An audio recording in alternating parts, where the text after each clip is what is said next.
me out now. Return of the smooth operator. Shotty on repeat. I say sleep later. This another favor. Consider me your neighbor. Lost a lot of fam in pursuit of the paper. She gon' catch the vapors when we slide by. The way I speak my mind, it's like I peak my prime, but I ain't close. I cruise through the night air. Fantasy a dream. Real world is a nightmare. Like Claire battling the brainless. Learn to live shameless. Talk about me alive, but claim that I'm nameless. You aimless.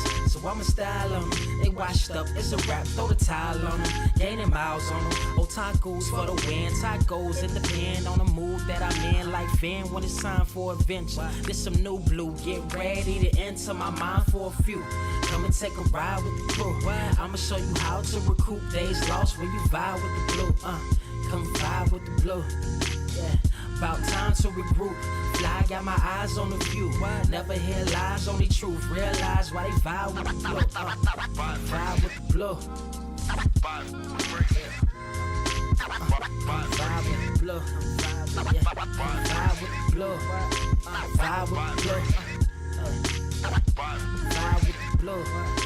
Vibe with the blue. I'm talking about vibe with the blue. Vibe with the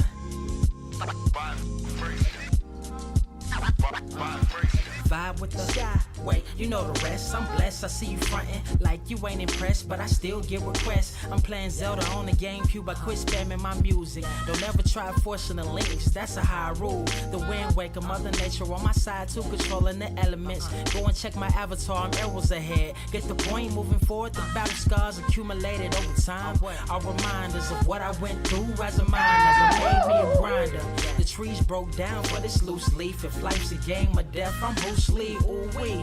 Lose sleep on the regular, trying to get this word out. Then I crash Nebula. Wish I had a very odd parent, maybe two, but it's cool. Everybody pays dues. Now it's time to make moves. Granny didn't raise me to lose. Think I'm in the mood for a cruise. Wanna ride? Come and vibe with the blue. Come vibe with the blue. Come vibe with the blue. Come vibe with the blue. Come vibe with the.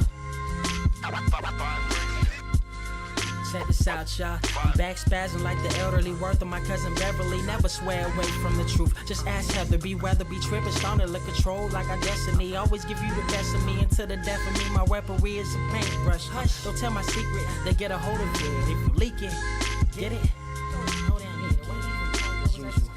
It's cool. Got you covered though, look. But let me get back to that cool-ish, loose-ish. Why they still lying? They don't do this. Bad at board games, whole world clueless. Selling they soul for Roof Chris. Who's this honored fella? Need a slice, extra mozzarella. Crew fly, let God propellers. Humanity born like they don't trust fun. Why you dodge the teller? You don't know, but my odds are better. Life's a gamble, depending on who holding the cards. You can start living at large or it's bon voyage. Charge it to the game. Me and you ain't the same. I'm thinking bigger pictures. Why you still shrinking the frame, ever blinking the rain? It helps when your eyes dry. Mob with the bright minds. Think you funny, wise guy? Midnight marauder with a new tribe. Tired of the fake. Come and vibe with the blue sky. Come vibe with the blue sky. Why do you try? We get them high. Take them high. What I do? Come vibe with the blue. Yeah. Come vibe with the blue. Pass what up? Vibe with the.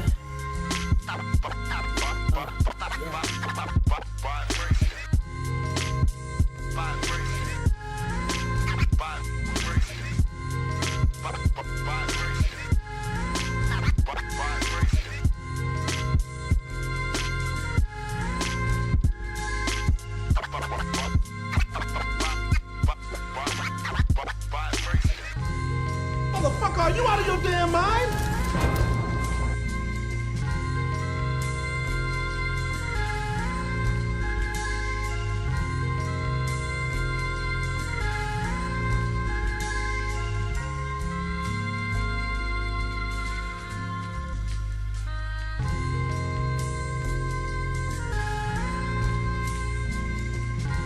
I have seen everything that has ever happened, ever will happen, ever could happen, and yet, what the hell is this? Are you ready? Word to wise, grass only greener when it's fertilized. Gave them truth in these songs, they prefer to lies. Destiny beautiful, adrift in her purple lies. You can't see me, you Stevie, wondering how I reach more evolutions than Evie and make it look easy. Dream on, yeah. Dream on, Dreamweaver.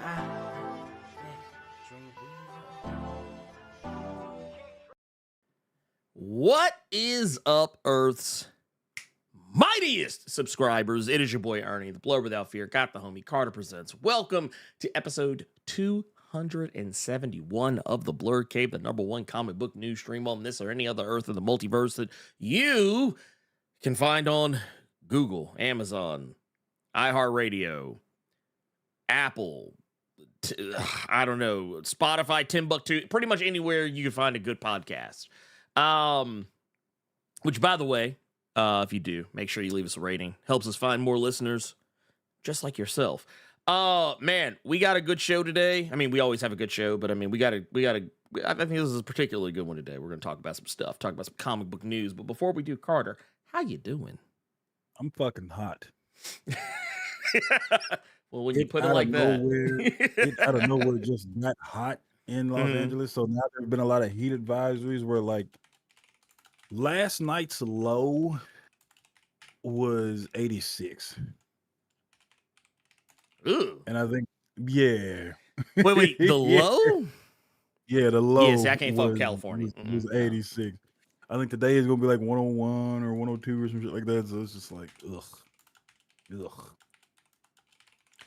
Yeah, I'm Other good. than that, I've been doing what I always do, man. I've been reading books and getting tagged on Twitter stuff, even though I'm not really on Twitter like that.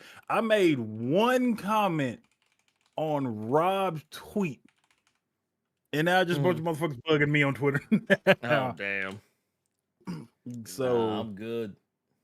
Yeah, but I still I stand by the statement I made on that tweet. Well, what happened? So have you read Ultimates 4 this week? Or yeah. Yes, I did. Yeah. Yes, I did. So Rob made a tweet basically saying that, like, after he read it, Mhm. Doom is gonna break the maker off. He is gonna torture that man any and every fucking way possible. And I said, if he does do that, I want every page drawn immaculate. I want to see every break off exquisitely drawn.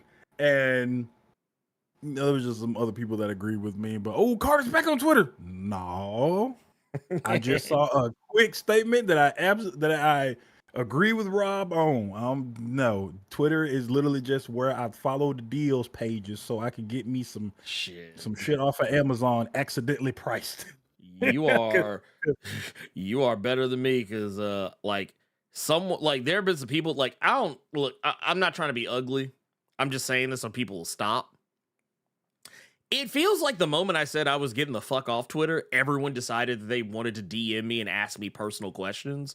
Like, and when I say personal questions, like when they're asking me, I mean, they started asking me like, what color drawers you wear? No, like 2 weeks after I said I was getting off Twitter. So, like, by this point, I'm not even there anymore. So, like, I'll get these, like, I don't get notifications on my phone because I don't even have the app on my phone anymore. But ever so often, I'll just kind of, because people still hit me up for, like, business-related stuff on Twitter for whatever reason. I'll go and take a look and see what's up, and it'll always just be some random people asking me random questions about shit on Twitter and like expecting a response, and I'm just like, I'm not on here no more, and I don't want to encourage people to keep messaging me there, but like it's one of those things, like for the foreseeable future, just don't look for me on Twitter. Just don't. Just don't. I'll peep in. I look. I check in on shit. And it says likes are private. That's literally what I did. Yep. Look, it was a quick little peek in. I'll hit a like. I don't even say nothing. I just go on about my business. I don't say nothing. I don't say nothing on Twitter. No, Twitter is not good for news. No, it is not good for news. The lies you tell. The lies you tell. I just need a deal. Carter, you know what? We gonna stop this right now. Carter don't even need a plate anymore. Carter is just following the lightning deal page and shit like that. Carter needs a chair. That's what I need right now. Carter needs a chair. That's what I'm looking for. But the quick little comment. Oh, you know what, Rob? I feel you on that one because I just got through reading. Yeah, read all the fuck maker up. Gone. Hurry up. That does not mean everybody need to come knock on my door. Ooh, Carter home. Let's go to Carter house. No. Nah, I don't. No. I don't even fuck with Twitter for news because there's so many accounts that because of the way the system works now, any person can pretend to be another account. So I don't even trust news on Twitter. That's why like literally like yeah, depending on what it is, if it's like some Marvel, like if it's like some comic shit, okay, yeah, sure. Yeah. But like actual like important shit, like real world shit, fuck no. Fuck no. No, I don't even go on there for that anymore. Paris Yule, I used to use Twitter for a pulse of the culture. I need you to look at your old profile pic before you changed it with that just menacing look on your face for no reason. I need you to go look at that profile pic. I need you to go look at that man and ask him where you went wrong. Pulse of what culture? I mean, it used to be good for Black. I mean, Black Twitter used to be good. Used to be. It got a little weird after a while. It got a little weird. Black Threads is kind of already starting to get there. Black Threads already kind of. I hate that my mind thought you was talking about like some kind of clothing store or something. I don't know what. That's what my mind. Oh, Black Threads? No. No, I used to. I mean, I used to dig it, but the thing is like whenever I would go in for just a crumb of the culture on Twitter, that's when all the hoteps would come out, and I'd be like, okay, yeah, let me get the fuck up off here. I was like, yeah, let me get the fuck up off here because y'all is wilding. Yeah, and it would always, I don't know. And I guess it also depends too on who you are and what you do, because for me, being more of a public figure, so to speak, I guess as public is because of the fact that I just talk on a camera to people on the internet. The thing is,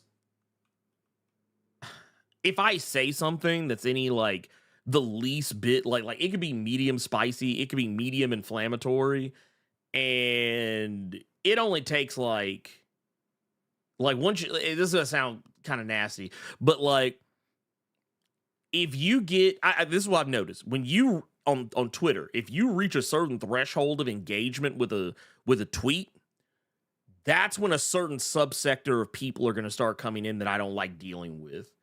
So like I remember one time, this is just an example, I posted something about how in retrospect a lot of people really got mad about the Eternals movie, calling it like all this, that, and the third, and yada yada yada. And I was like, the movie was actually really good. It's just that, yeah, it was something different. And I said that,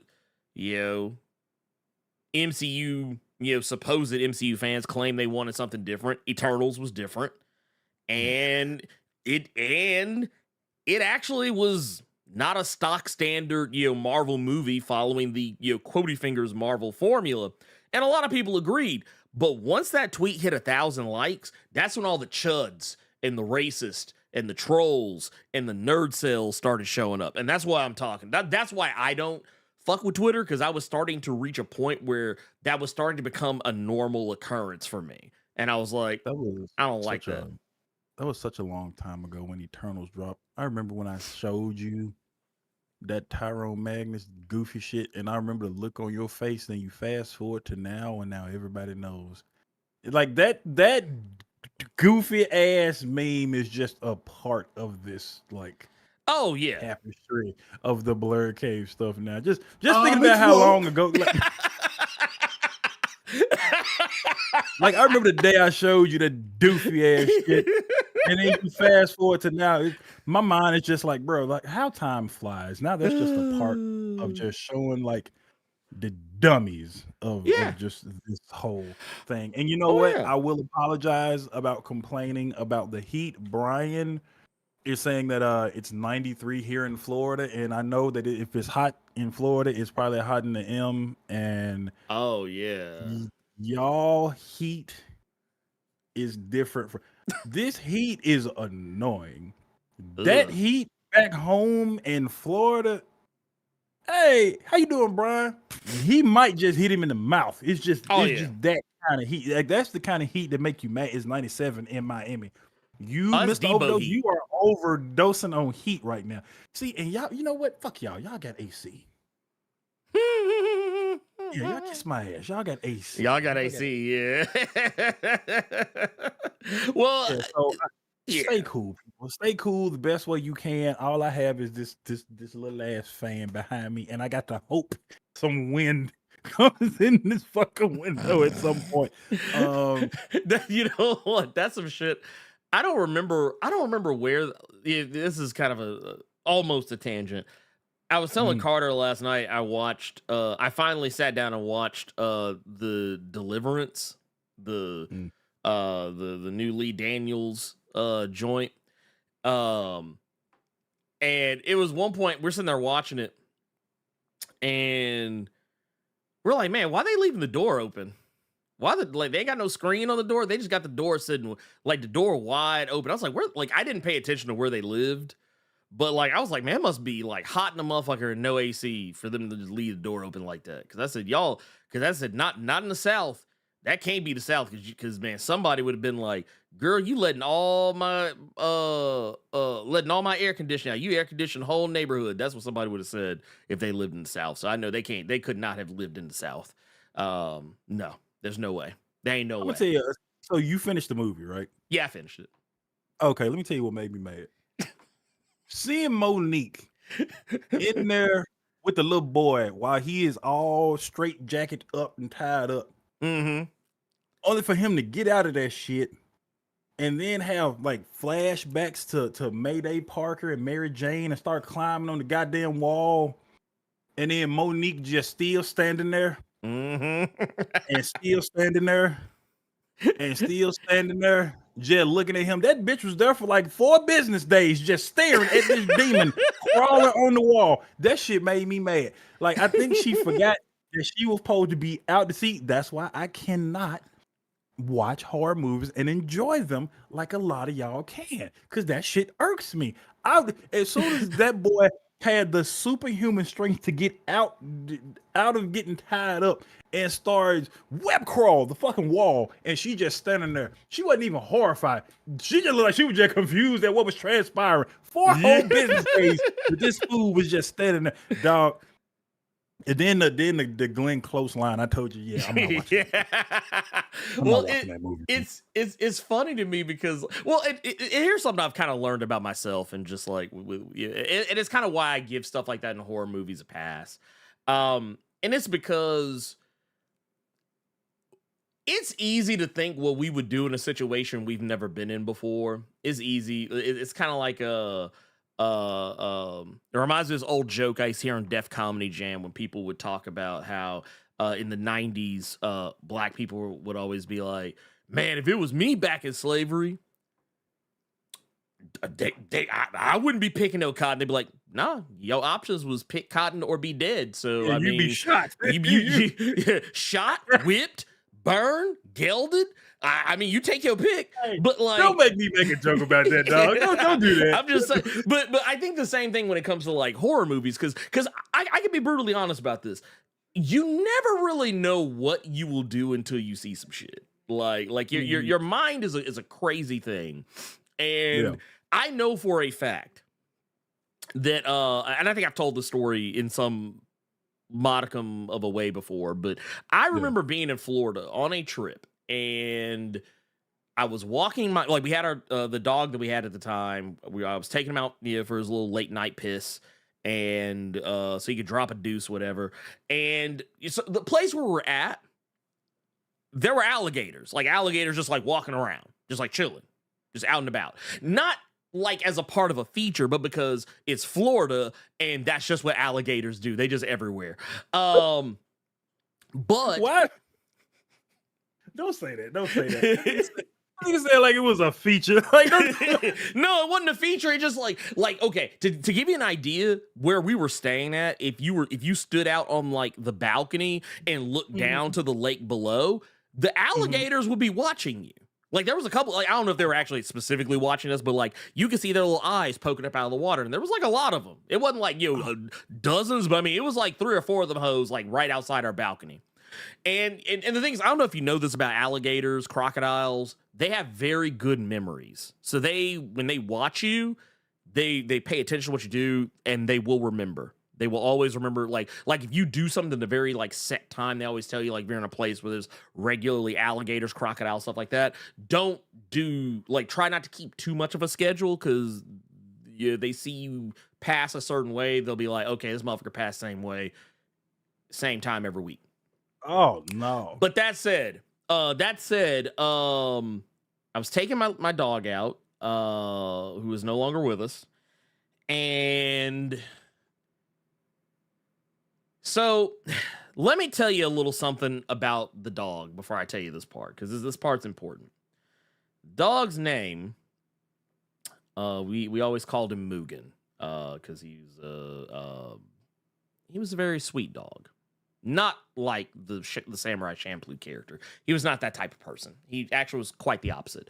But the thing is, what would happen is we walked him. Rather, it was just me walking him. And he's taking a dump. And there's like some bushes, like some bushes that are kind of close to by the lake. Now, let me tell you something. I don't know what he saw, but he saw something. And he kept looking into the bush. So that led me to look into the bush. Like, not like getting right up on, but just looking in the direction of it. And sure as shit, there's a fucking alligator just sitting right there watching us. Not a gate between us, but literally sitting there watching like he was like, yeah, I kind of want that ass. And I froze because I've never been that close. Like, when I say close, I'm talking about like the alligator is within about roughly 15 feet of us. Yeah.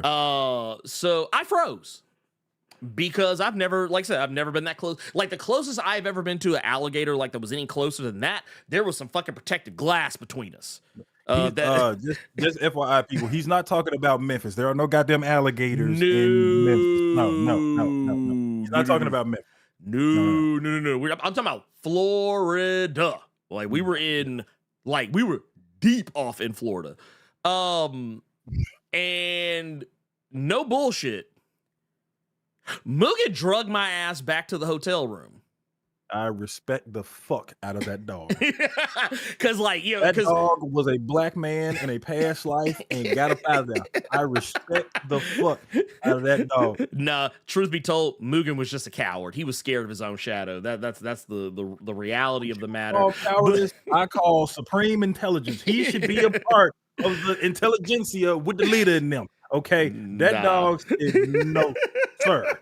No, nah. But no. The truth is, you never know what you will do until the time comes. Like you can talk a big game about how, I would have done this, I'd have fought the monster, I'd have beat the monster up, I'd have ran from the monster. But the truth is, until you see some shit that because it's easy to say when the shit's not especially with some shit that ain't real. Like if it's like ghosts, demons, goblins, whatever, vampires and werewolves, it's easy to say what you won't, of course, do or what you will do. But if you actually saw that shit, I'm not gonna lie, your brain has this thing that happens where something will click, and it's why if you ever read about H.P. Love, not saying the person, but just any of his stories, any kind of eldritch horror, it's the reason why there's always this idea of people seeing something terrifying or mind-bending and just freezing. Or not even freezing, going fucking crazy because your brain can't process that shit. So that's why. Did you know it was based on a real house? It was a real story? Deliverance. Yes. Mm-hmm. Okay. Yep. Okay. Did not know that until I started watching a little bit of that. They say it at the end. Oh, okay. Yeah. Okay. At the end, they show you it's kind of they show you the woman who it's actually based on. They show you the house too, which is kind of funny how they churched up the house in the movie. But it was wild. I'm not gonna lie, Seeing Glenn Close doing sew-ins and it was crazy. It was crazy to me because I didn't even find, like, I know there were some people said they found it offensive. I didn't really find it offensive. It was just the fact that, I mean, I've lived in Memphis my entire life. I know women exactly like Glenn Close's character, like white women who grew up in predominantly black neighborhoods, and while they are not black, they act just like any other person you would see. We have in seen those some neighborhoods. things. We didn't see some hood white women in Memphis Oh yeah, rocking jersey dresses. Y'all don't know that horror. oh yeah, nah. We have seen some shit. But that movie, it was just very, very. But was it overall enjoyable for you? The adventures of Jay Reed trying to smash Cruella DeVille and the Monique and not Rihanna shenanigans with that was. Oh man, that was actually the weirder part.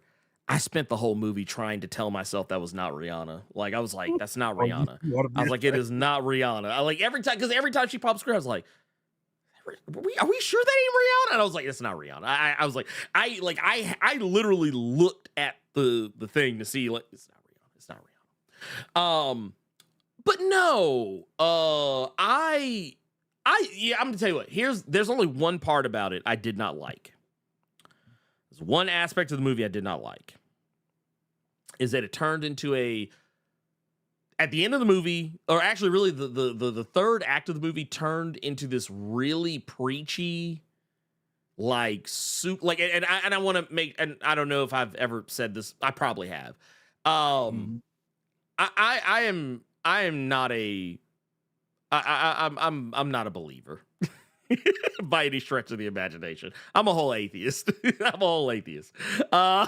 the whole time I'm just sitting, and not only that, it just, I grew up in church, so like I have a very specific opinion of it now with like the benefit of hindsight. And I'm not gonna lie, a conversation that actually spawned out of it, that like a part of my old programming kicked in when Cersei, my daughter, was hypercritical of it. But then I had to catch myself, be like, nope, that's that programming. That's that church programming you had growing up. And I was like, nope, she's right. I was like, she is right. She is correct. I was like, let her have her say. Because she was basically just talking about how like all of it, she was basically talking about how like all the churchy shit felt cringe. And I was like, you're talking about how like, she was like, I was like, this all feels real cringe. Like, I just don't feel like that's like something that like, I forget exactly what it was she said, but she basically said something to the tune of, like, she's like, it's just, you know, some make-believe stuff that they're like trying to use to like fight ghosts. And I was like, you ain't wrong. But yeah, it just, the whole thing is, for me personally, when it got to that point of the movie where like it was all about, oh, you gotta let God into your soul. You gotta let God back into your life and let him take the wheel. Let Jesus take the wheel. I was like, all right, okay. I was like, I'm not gonna lie. This movie stopped being a horror movie and became a comedy to me at that point. This chat is a hot mess. I'm not trying to cut you off. I'm just laughing at the chat. And there's one thing I want to ask you that Triple Dot said that what the hell is a prayer slide? He said the prayer slide was wild. What the fuck is that? So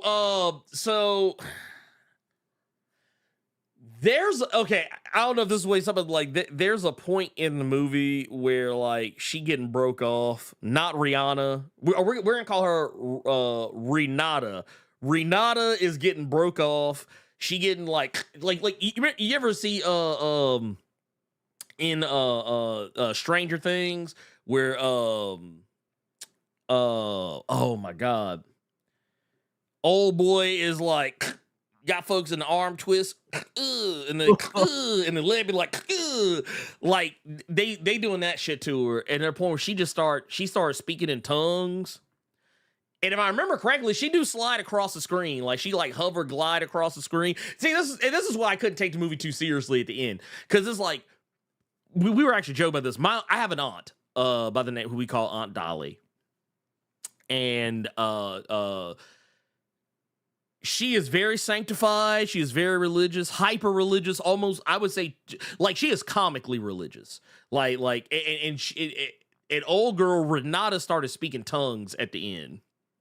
And it reminded me of my Aunt Dolly, because that's what my Aunt Dolly would do. Like, my Aunt Dolly, like, out of nowhere, apropos of nothing, if she got to even at least talking a little bit about something half-ass religious, she would get the spirit and start be like,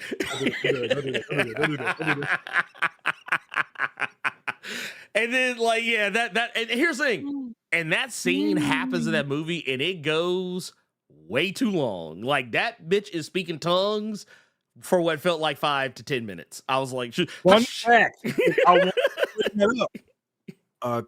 Because there was an interview or some shit. According to Lee Daniels, that wasn't in the script. It just happened, and he told them to keep recording. She just felt it and just did it, and he told them to keep recording. I promise you, I saw that shit yesterday about it. That's when I saw the little kid with the that got bit by the radioactive spider from the mean streets of New Jersey, and he started climbing on the wall, and Monique just staring at his ass. But yeah, Lee Daniels said that scene just happened. It was just out of nowhere. It was just natural, and he just felt it with her and just told them keep shooting. So that was legit. Wait a minute. I can see it now. Old girl busts out, start going, and then all of a sudden, everybody on the set kind of looking around like, and Lee Daniels looking at everybody else like, it's just knowing. So okay, I'm gonna tell y'all where my mind went. I didn't think we were gonna do a goddamn movie. I didn't think so either. But I saw prayer slide, and then he started talking about her speaking in tongues. My mind went slide.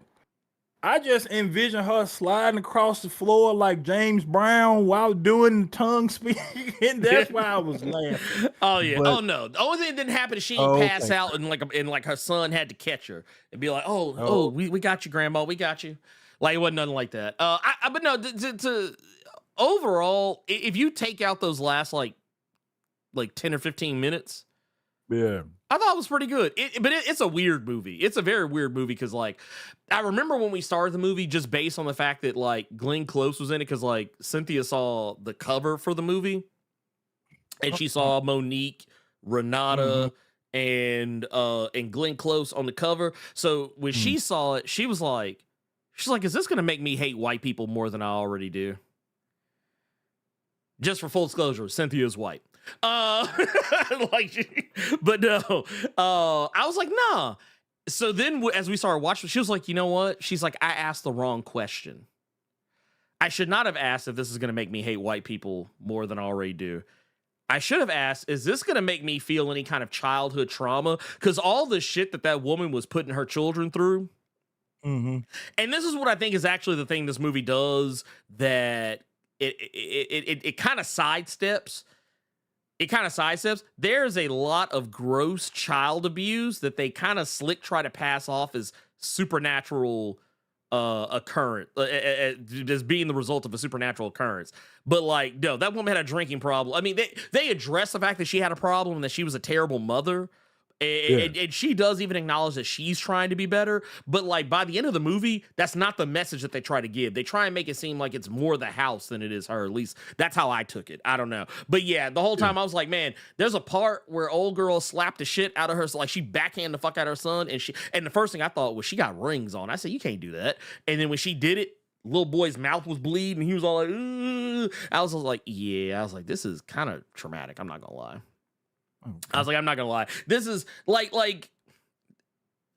what was it? And the mama was stealing the little boy money.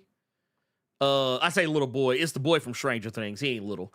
The little black boy from Stranger Things. He ain't little no more. But yeah, she's stealing the boy money.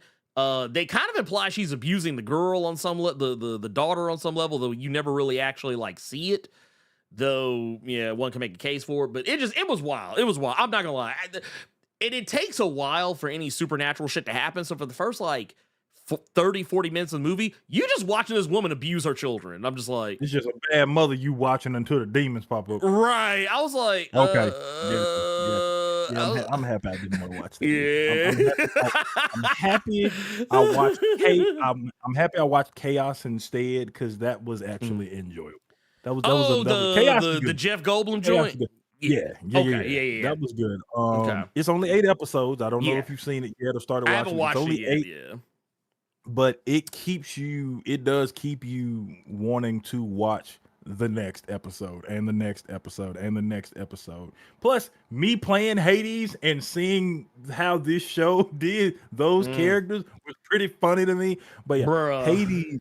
But yeah, Chaos was good. Chaos was good. We have some super chats too. You want to get them out the way so they don't. Yeah, let's go ahead and I got them right here. Okay. We got a couple right here. We got well, first off, we got LA Chilling with 25 months of Blerd Club Silver says, have you seen Rebel Ridge? Carter watched it last night. I have not watched it yet because as it was actually funny, we had this conversation. Oh, yep, there you go. Let's scroll down just a touch. But we were talking. He was talking about Rebel Ridge, and I was telling him about the Deliverance, and I was like, "Yeah, I'm thinking about popping Rebel Ridge on," and he was like, "Yeah, that movie's 2 hours." I was like, "Yeah, I'm gonna say that for tomorrow." I'm gonna save that for tomorrow. We're gonna save that for tomorrow. So I'm gonna watch it today. Because that conversation was yesterday. But Carter, what did you think of Rebel Ridge? It's what I told you yesterday. I started thinking about that movie The Rock did, Faster. I don't know if any of you all have seen the movie, but I enjoyed that movie with The Rock. It's one of the movies that I could go back and watch of his. And it's like that movie where it just starts. Don't ask no goddamn questions. Just watch it. The ending was out of nowhere for me. So it's one of them like, that's it. It's one of them, but it's still enjoyable for those 2 hours. And we just get to see this brother just break off some police, some corrupt cops. I liked Elite X1's take on it. He called it Rambro First Blood. Which and my thing, and see, I don't want to spoil that for you. I want you to see that for yourself. But there's a reason I don't want to call it that. Yeah. But you'd have to watch it to know. But yeah, I thought it was good. I think we're gonna see that dude in a lot more shit now. I hope that so. man was the truth. That boy was the truth in this movie for sure. Oh but yeah, that was a good movie. I have to check. Yeah, I'll check it out after the show. Because we got it's gonna be a wild jam-packed rest of the weekend because we got Cersei's birthday is tomorrow, so literally tomorrow. So anything I watch that I watch this weekend will have to be today because we're gonna be out and about. I think all day tomorrow until it's all. I think we'll be back like later in the day, but like I think we might be going to go swimming after her birthday party or some shit. I don't know. It could be anything. We also got Ryan Allison here says with the 36 months in a row in the Blerd Club gold mine says, why Glenn Close looked like all her boyfriends were named Marcus or Jerome? Hey, look, you saw what her daughter looked like, so I mean, you know what she like. Also, I love how dude outside the chemo clinic was catcalling her. I did see that scene. It was two brothers out there trying to shoot their shot at Cruella. Look, she fresh off of trying to get some little puppies to make some fur coats, and they like, yeah, no, that ain't no deal breaker. We got to. We have also got Speedy Moondust 01 with the 5 says, if you squint hard enough, you'll see the subtitle for Trap. This movie is trash. Oh, wow. I actually like Trap. I like Trap. It gets kind of dumb towards the end, but like everything up until you get to like the last 30 minutes, basically like up until you get to like the third act, I enjoyed for the most part. Damn, so that's literally what everybody has said about it. If you just watch the first half, that's just good. Yeah, no, because so the thing I love about it is this dude, like honestly, if you I don't know what M. Night is trying to do with this, but like they almost, so you know how like what was it, Split was like a secret sequel to Unbreakable, and then they had Glass where all the characters kind of like converged on each other. Like if I found out later that this was like another one of those, like, oh hey, this is a secret sequel to Glass, but like in this one, because it's all about having like half-ass, like not superheroes, not supervillains, whatever. But because this dude basically Batman if Batman decided to be a serial killer. Just but to be fair, if you actually go back, I will say this: if you actually go back through the movie, a lot of what he does, a lot of what he pulls off, is a lot of it's actually pure dumb luck. It's pure dumb luck. A lot of it, but like dude was just so calculated, had a plan for literally everything. But like if you skip that last, like I'm gonna say like the last like 20-30 minutes, because once I won't say who it is, but I'll put it like this: once M. Night's I think it's his daughter that plays this role. Yeah, once she starts becoming more of a factor to the movie, I'm like, all right, cool, I'm out. I was like, this is some doo-doo. This is some doo-doo water.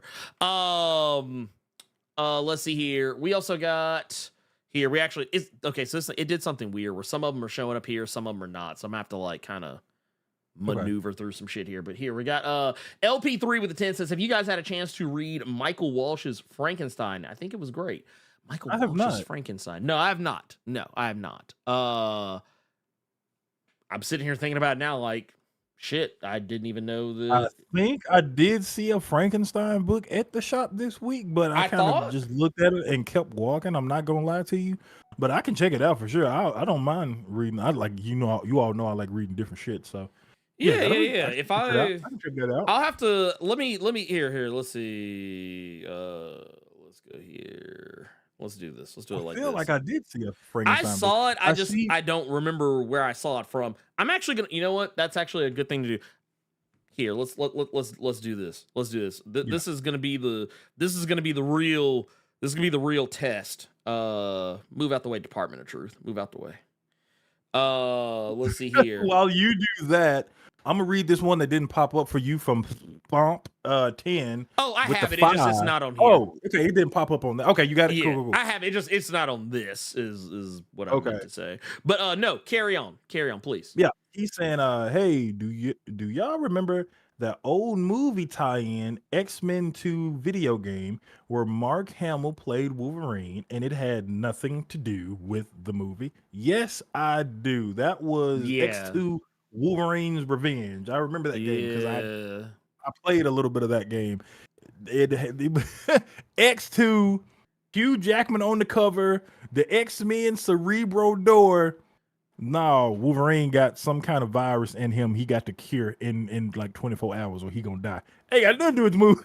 Well, like that was from a time where movie tie-in games used to be like straight up doo-doo. Like it was, they didn't make no sense.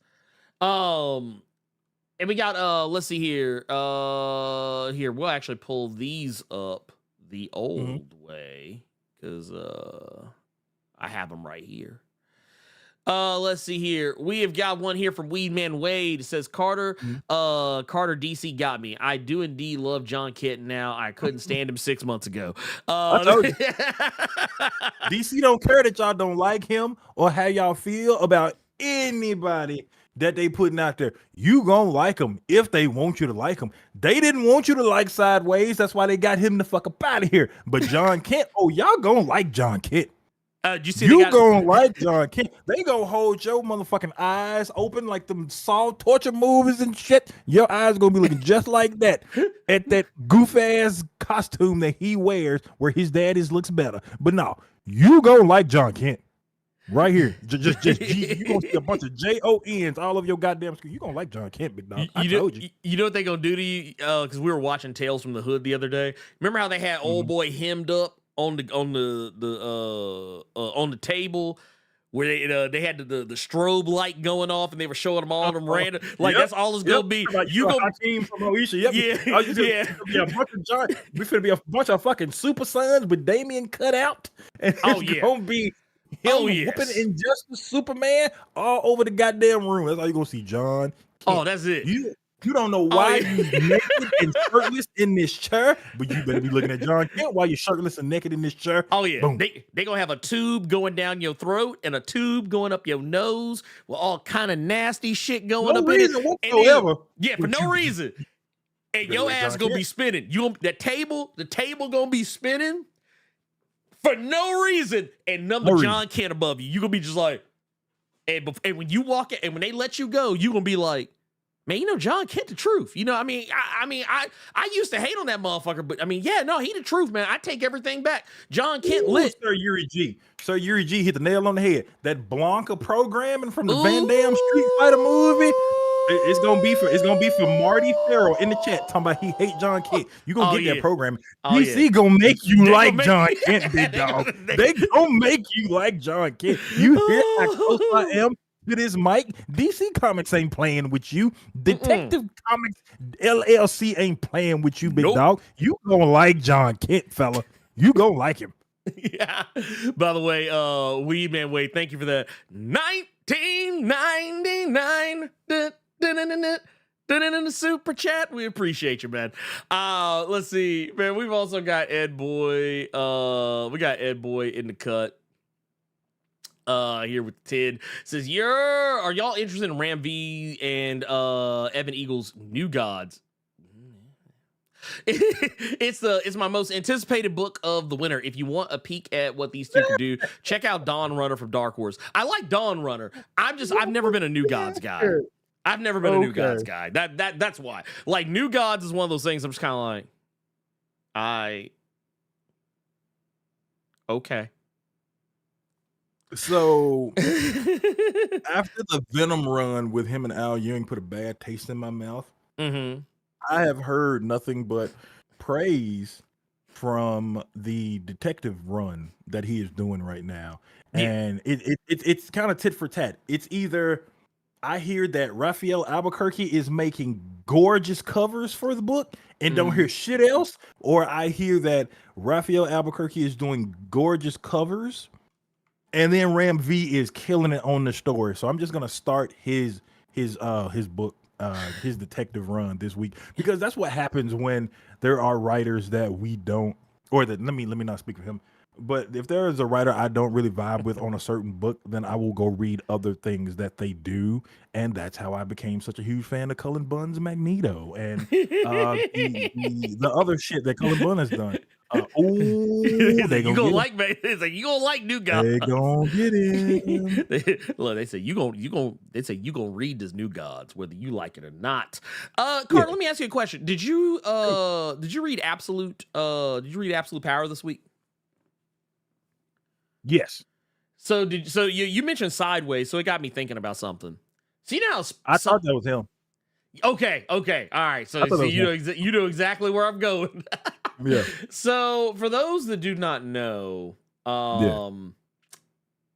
basically, they did this whole thing. It was right after Dark Knight's Metal. It was supposed to be like this huge deal. All these new characters were supposed to be spinning out of Dark Knight's Metal. Like, the events of Dark Knight's Metal was supposed to reverberate across the DC Comics universe, and these new heroes were supposed to appear out of the ether. That was and all that good stuff. But we never really got much from them. One of those characters was Sideways. And for those who are not familiar, honestly, the best way to describe Sideways is that motherfucker was basically Spider-Man. He had a cold power too. I like that power. Yeah, like instead of his power being like web swinging or anything spider related, he only looked like Spider-Man. When I say look, just so much in the sense that some of his poses and how he would come out of the portals, and of course the full mask with very expressive eyes. That's kind of really where it begins and ends. It made me wonder if the reason we didn't see him, like him specifically, I don't know about No Damage and all the other characters, but I do know that was an original creation from Kenneth Rocafort and someone else. So I'm wondering if we didn't see a lot of them because they didn't want to pay them first. Like, I don't know the deal that may have been made, because I think the last time you see him is in that what was the one where Black Adam gave everybody his pals? That was that Dark Crisis? Like where everybody was Shazammed up.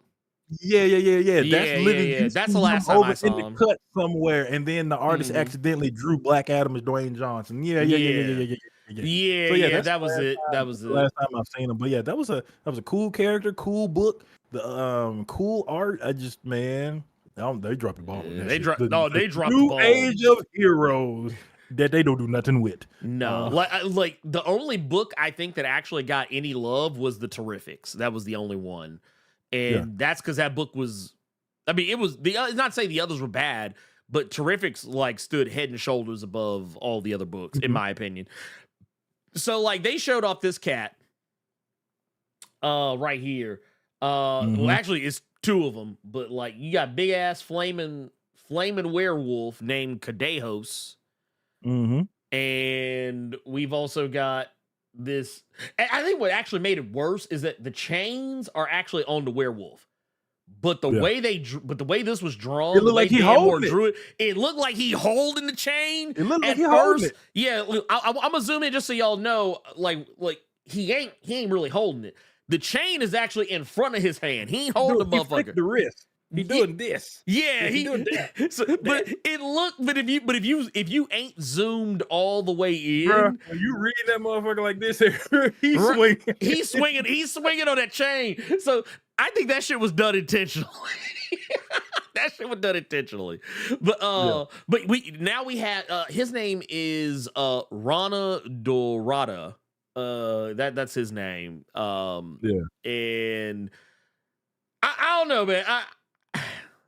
It was the second page when they show the mask up close. Even though that is blatantly a Spider-Man mask, like a motherfucker. Oh no! That is a golden Spider. That is Civil War Spider-Man right there. Look, why he got the iron? Why he rocking the Iron Spider? Why he rocking the Iron Spider like a motherfucker? Real.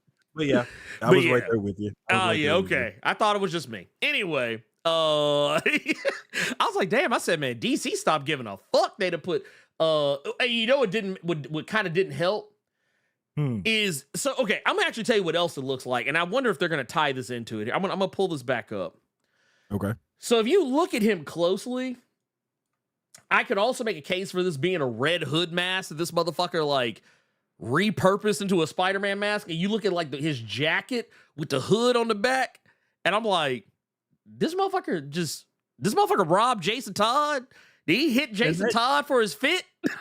And that just makes me miss Jason Todd with the actual helmet on, because that goofy ass COVID mask with the Robin eyeliner is so fucking stupid to me that they are keeping that Red Hood fit with the crowbar weapon and then a sword and another. That shit is stupid. It is stupid. It is stupid. It is stupid. Give him his fucking helmet back. He had a good glow up. He had the red helmet. He had the Batman Beyond-esque suit with the red bat symbol on it. It was a glow up. And then you go to this goofy ass, I'm trying to be Casey Jones, but I don't want my whole face obscured. So just give me the mouth. Get that goofy ass costume out of here. Get that goofy ass costume out of here.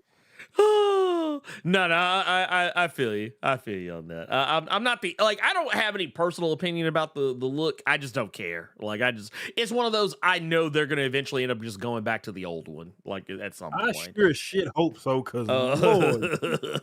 Yeah, he used the crowbar. Because I see somebody in the chat saying with a crowbar weapon. Here's the thing, though. They already kind of got rid of that shit. So Joker didn't beat him to death with a fucking crowbar. Because if you read Red Hood and the Outlaws, he didn't technically die. He got resurrected by these different people and spirits and shit. So he got all these spiritual pals, all that good.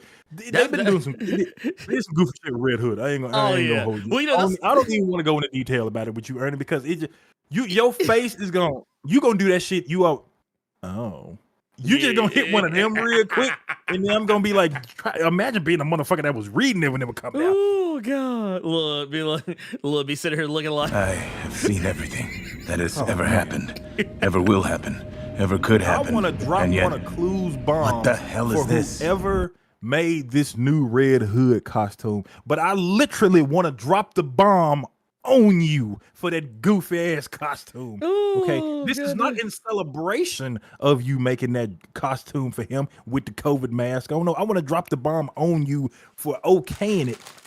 Why? I mean, for me, I'm just where I'm at on it. I'm just kind of like, man, look, there was nothing wrong with Jason Todd before y'all did this shit to him. He was fine. Y'all tried to church him up to make him different from the rest of the Bat family, and it did not work. Nobody wanted Jason Todd. Nobody in their right mind wanted Jason Todd to have the spirits of the ancestors like running through his body. No, you had him, you had Artemis, you had Bizarro, and you sometimes would also have a poorly written Batman in that book as well. But you had it right there. Like they kind of brought me back with Task Force Z. Task Force Z kind of brought me back. Well, but then that went away. So do with that info what you will. Do with that info what you will. That's it. Nerlarge, shout out for that Blerd Club Silver. We appreciate you. Also, we got Nuck in here with the 40 months. Says, be right back, going on a beer run. Carter, you want anything? LOL, JK. No, Keep up the good work, Blerd and Carter. But seriously, Carter, these one and dones, bro. So what he is talking about, for everybody that did not show up to the last Twitch stream, because Nuck has been wanting to see me, because a lot of you all don't know, Nuck actually gifted your boy Arcade Stick. Arcade Stick is one of the things that got stolen. I've been playing Street Fighter 6. Streamed Street Fighter 6 the other day, and win, lose, or draw, whether I'm the one who lost or the other person got their ass whooped, they would not stay for the next match. So I had I'm gonna say roughly 5, maybe 6 games straight where folks would, if they got the win off some luck, got up out of there. If they got their ass whooped the first time, got their ass up out of there. They would not do the run back for any kind of satisfaction. So yeah, that shit was pretty funny. But yeah, man, those one and dones were ridiculous. It reminds me of it kind of reminds me of, there was a time, maybe it was, I'm trying to remember, I think it was like KOF was kind of like that sometimes when you would play KOF online, or like Guilty Gear. Sometimes people only play like the one round and then dip. Is like, yeah, if they beat you, we up out of there. If you whoop them, they gone. They gone. No. This is not the arcade anymore where you had a reason to walk the fuck off after that first match. You ran out of goddamn quarters. We on the couch. We in this chair. You just spooked. So it's like you already paid your quarters for the game. So I mean, you just sit your ass down, take this ass whooping. But we got Gokhan Sure, his baby's father with the 5 says, listening to y'all while I wait for my order. I swear this waiter gonna get the menu thrown at the back of his head if he keep looking at me sideways. Hey, look, you what you need to do, tell hey, you'd be laughing too if you was watching, but you tell him, make sure he get your order right. If he fuck your order up, just make sure you get your food first. Yes, just please. Make sure you get your food first. Yes. And then when you get the check and you see total and you see tip, just put on the tip, watch out, little bitch, and then just walk out. Get your debit card. Don't even put it, just grab your debit card, put the total as whatever the total was, tip, watch out, little bitch, and then just walk out to the parking lot. That's all you gotta do. Oh We also got X Triv with the Happy Sunday people. Congrats on the 99K. Let's go with them 48 months. Yeah, I was wondering if you saw it because I put it in the Discord. Yeah, it's it kind of caught me off guard because I wasn't really paying any attention. And I was like, oh shit, yeah, we actually are. We're like 99. We 99 deep right now, 99.1 or something like that. And actually, yeah, well, since that just came up, so this is I'm actually meant to talk to Jonathan Moda about this. I'm actually gonna here's what we're gonna do. I've made my decision for Christ. This is how we're gonna do it. Instead of, because YouTube has really different rules now versus what they had when we did the last console giveaway. We're not going to use the console giveaway to increase subscribers because honestly, all it usually leads to is people subscribing just to get a chance to win and then just either unsubscribing after or just never engaging with the content. So what we're going to do is it's going to be a celebration of hitting 100K is what it's going to be for. And that's going to be that. And we're going to pick somebody at random who lives in the contiguous United States. And if you don't know what contiguous means, it means that you have to be living in a part of the United States that is not separated by a body of water. Not separated by a body of water and is actually connected to the rest of the United States. I think that excludes Alaska. I don't think Alaska is connected directly. So I apologize to my Alaskans, my Puerto Ricans, my Hawaiians. I'm gonna apologize. So that's gonna exclude a lot of y'all. And it's mostly that because shipping consoles is not cheap. But it will be a console of your choice. Be a console of your choice. That's it. Let's go ahead and get into our stuff, man, because we actually got a lot to talk about, and we haven't even talked about any of it yet. Let's get into our first thing. Oh, wait, real quick before we do, we actually got one more. Got John Battle out here with 48 months says, what do y'all think of the upcoming Task Force M animated movies on Max? It looks interesting to see more than usual Suicide Squad. Happy birthday, baby girl. Happy B-Day, baby girl. So talk about the Creature Commandos. I'm down. I'm down for Creature Commandos because it looks silly, goofy, the way James Gunn shit usually is. I want to start playing those in the Discord. Like, let's just make them like watch party things. I think I want to start doing that this month for the Ping one. We'll try to figure out the logistics and everything and all that good jazz. But yeah, I think I want to just start like playing them in the fucking Discord so we all just get to experience it together. Yes, as a community. Because the anime stuff with Windbreakers, that was pretty fun when you all kind of made me watch that and I enjoyed myself. So yeah, that's something I wouldn't mind doing that for Creature Commandos. That'd be a nice little way to spend my birthday. That'd be a nice little way to do that. Yeah, it like I said, it's kind of funny how it all works. The funny thing is, I think the person who won the console last time, I still see them around. I think just circumstances, but I'm not gonna hate. I'm not gonna hate on anybody. It is what it is. That said, let's get into our thing. First things first, or actually, nope, psych, no. Hell, Ron and Carter Latriel. Thoughts on Rings of Power Season 2? I actually have not started it yet. Oh, I didn't even know the damn thing was out. Yeah, Rings of Power Season 2 is up. It started last week, or the week before, I think. The thing is, I'm going to have to be reminded everything that happened in it, because I'm not going to lie, I kind of slick forgot about a lot of the shit that happened on that show. I realized when I saw some of the more recent trailers. But first things first is we're going to talk about Jason Aaron's TMNT. That is on the way.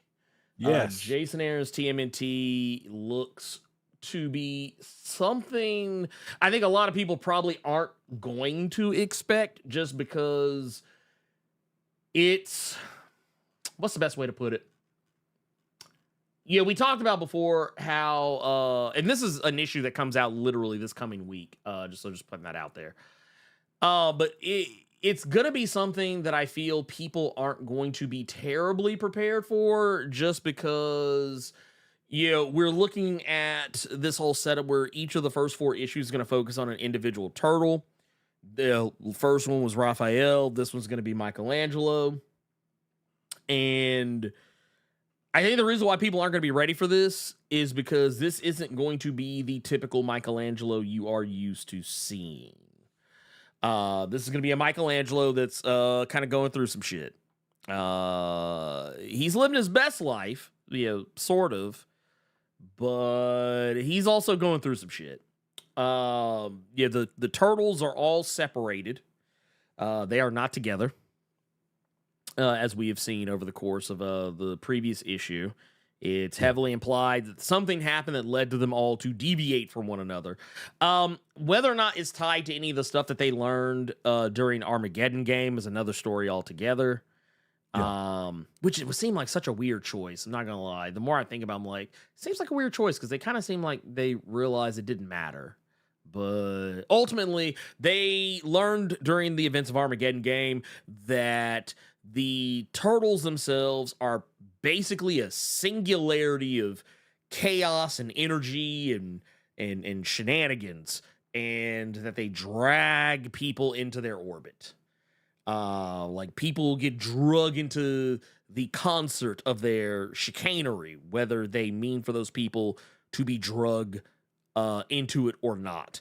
And I think one of the things that kind of came up was, and this was something I kind of felt like was maybe possibly averted, but they all kind of separated from one another to not be such a burden on the other people in their lives, and also just their own personal falling out amongst themselves. We don't know if any of that's actually the reason here, but some of the things that were prophesized to happen to the characters are happening in this new series, as far as we could tell. Like Donatello is still wearing the cloak from when he was doing all his magic shit that we kind of saw glimpses of towards the end of the series. Michelangelo, he was fated to become a celebrity. That's exactly what the fuck he is now. He's a whole ass celebrity. Motherfucker is, I mean, shit. The guys, well, here, let me pull this up. Motherfucker's rich, got paparazzi on his ass. Motherfucker got paparazzi on him. They're like, hey, man, we need to get the pictures. We need to get the pictures. Pictures of Michelangelo. Outrageous that you got paparazzi, not for just being a big ass turtle rock walking around. Nope. Just because you famous. You famous. Remember here, I want to pull this up. I want to pull this here. I want to pull Mikey is somebody. Oh yeah, you look at this motherfucker. You look at him. He fighting ninjas for fake. He's fighting ninjas for fake. WMAC master Michelangelo. Wait, where the life bar? This man trying to become the dragon champion. Man, that man said, look, I came out here to fight Chris Casamassa, the red dragon, and that's who I came to fight, goddammit. I'm gonna get the belt. I'm gonna get the strap. This man fighting Hakeem Alston out here. But yeah, this is all for fake. He's a TV movie star. This is just what he does now. And Michelangelo is Johnny Cage now. Yeah, he basically he became Johnny Cage in this bitch. But the thing is, you can tell that while it seems like he's happy, like he seems like happy in the sense that he's gotten everything he wants. Like, and I'll go back to this. Some of the stuff that's going on here, but like, you kind of see where, like he's waving to the crowd. He's getting in limousines. People are checking him out. It is probably likely these motherfuckers are Foot Clan, most likely, because the Foot Clan is back. But yeah, look at the man. Look at him. He's on billboards. Man's on billboards. He's got video screens. He's got advertisements. This man's got endorsements. This man's got shoe deals. He can't even wear shoes. Wait, can he wear shoes? Did he have on shoes? No, look at that. Wait, hold on. Wait a minute. Where'd it go? Oh. I just realized I'm frozen. Oh, wait a minute. Oh, wait, here we go. Oh, something broke down. Here. Okay, there we go. I think we're back. Or I don't know. Something else. Oh, man. I think something got messed up. I think something got messed up. Yeah, hold on. Let me. Oh, here. Let me see. Oop. Apparently, I had too much shit going on. Here, let me kill this. Yeah, let's go here. Yep, something got messed up. Yep. No. Oh no, wait, we're Always still live. something. It's just that I can't see any of the stuff that's going on. So yeah, that's there it is. Yeah, okay, whatever. We'll just care. The stream is still going. It's just that something messed up. That is basically the long and short of it. Something got messed up. So I'm gonna be doing this kind of blind now. Just FYI, because I'm not gonna restart the stream. We're just gonna keep going. It's still sending out the show, and we'll just have to deal. But that said, for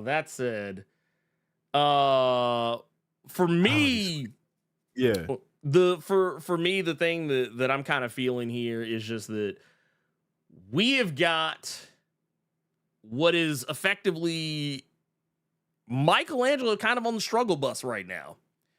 This is a guy just going through the motions. He's not his normal happy-go-lucky self. Like, I think there's even a part where in this where he's talking about like he's messing with some 5-star chef or whatever who's cooked him up some like amazing meal, and he's talking about how great it was. I tell him how amazing it is, but like at the end of the day, he's like, actually, man, I lied.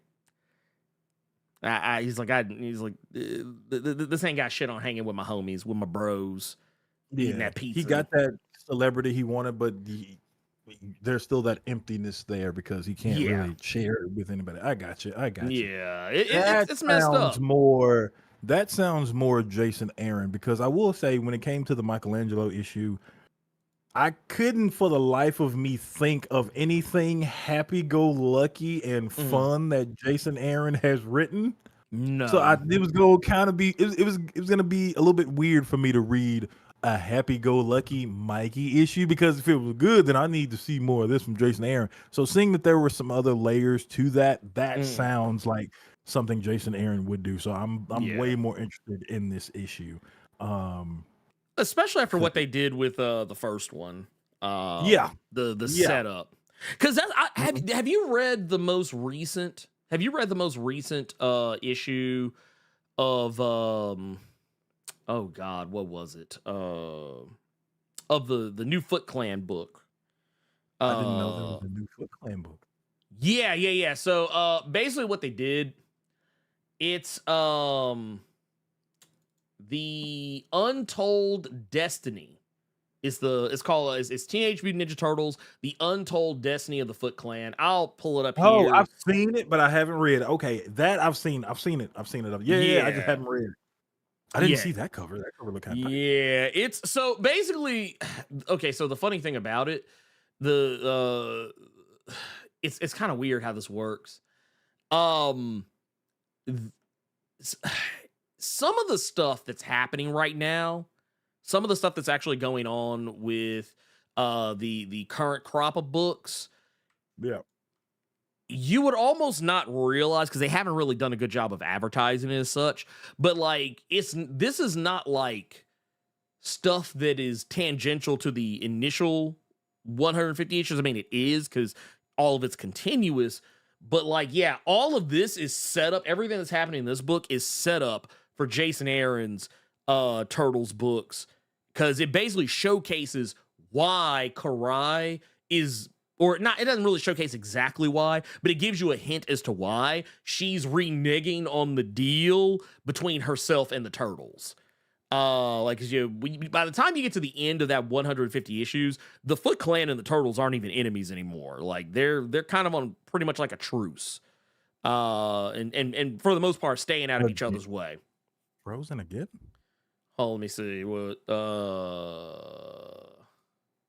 I'm not froze. Y'all froze. You fucking haters. I'm fine. I'm moving. No, I think what might be happening, there might be some people who are like behind. I think that might be what it is. There might be some people who aren't like all the way caught up. So at least that's my guess. That's my guess on it. If I had to I think they're saying when that image was up, when that cover was up, I was frozen.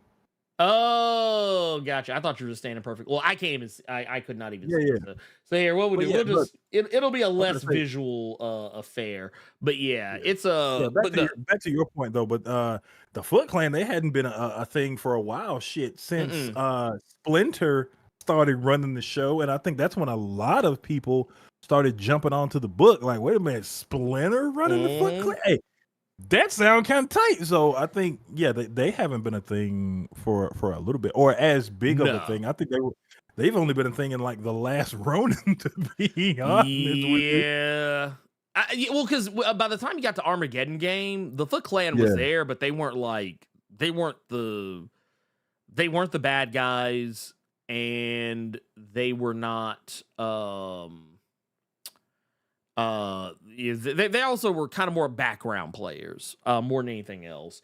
Like when they did the whole shit with like Mutant Town and Karai had, or technically it was Hob that did this, but when Hob introduced the IDW universe version of Toka and Razor, that was kind of about roughly when Karai and the Turtles kind of backed off each other, which I gotta admit,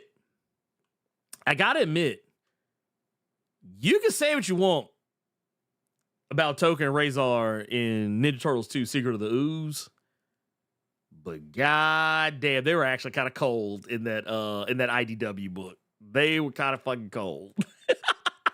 Like they were still babies. Like they were like, as a matter of fact, I think the way they framed it in the IDW run was that, so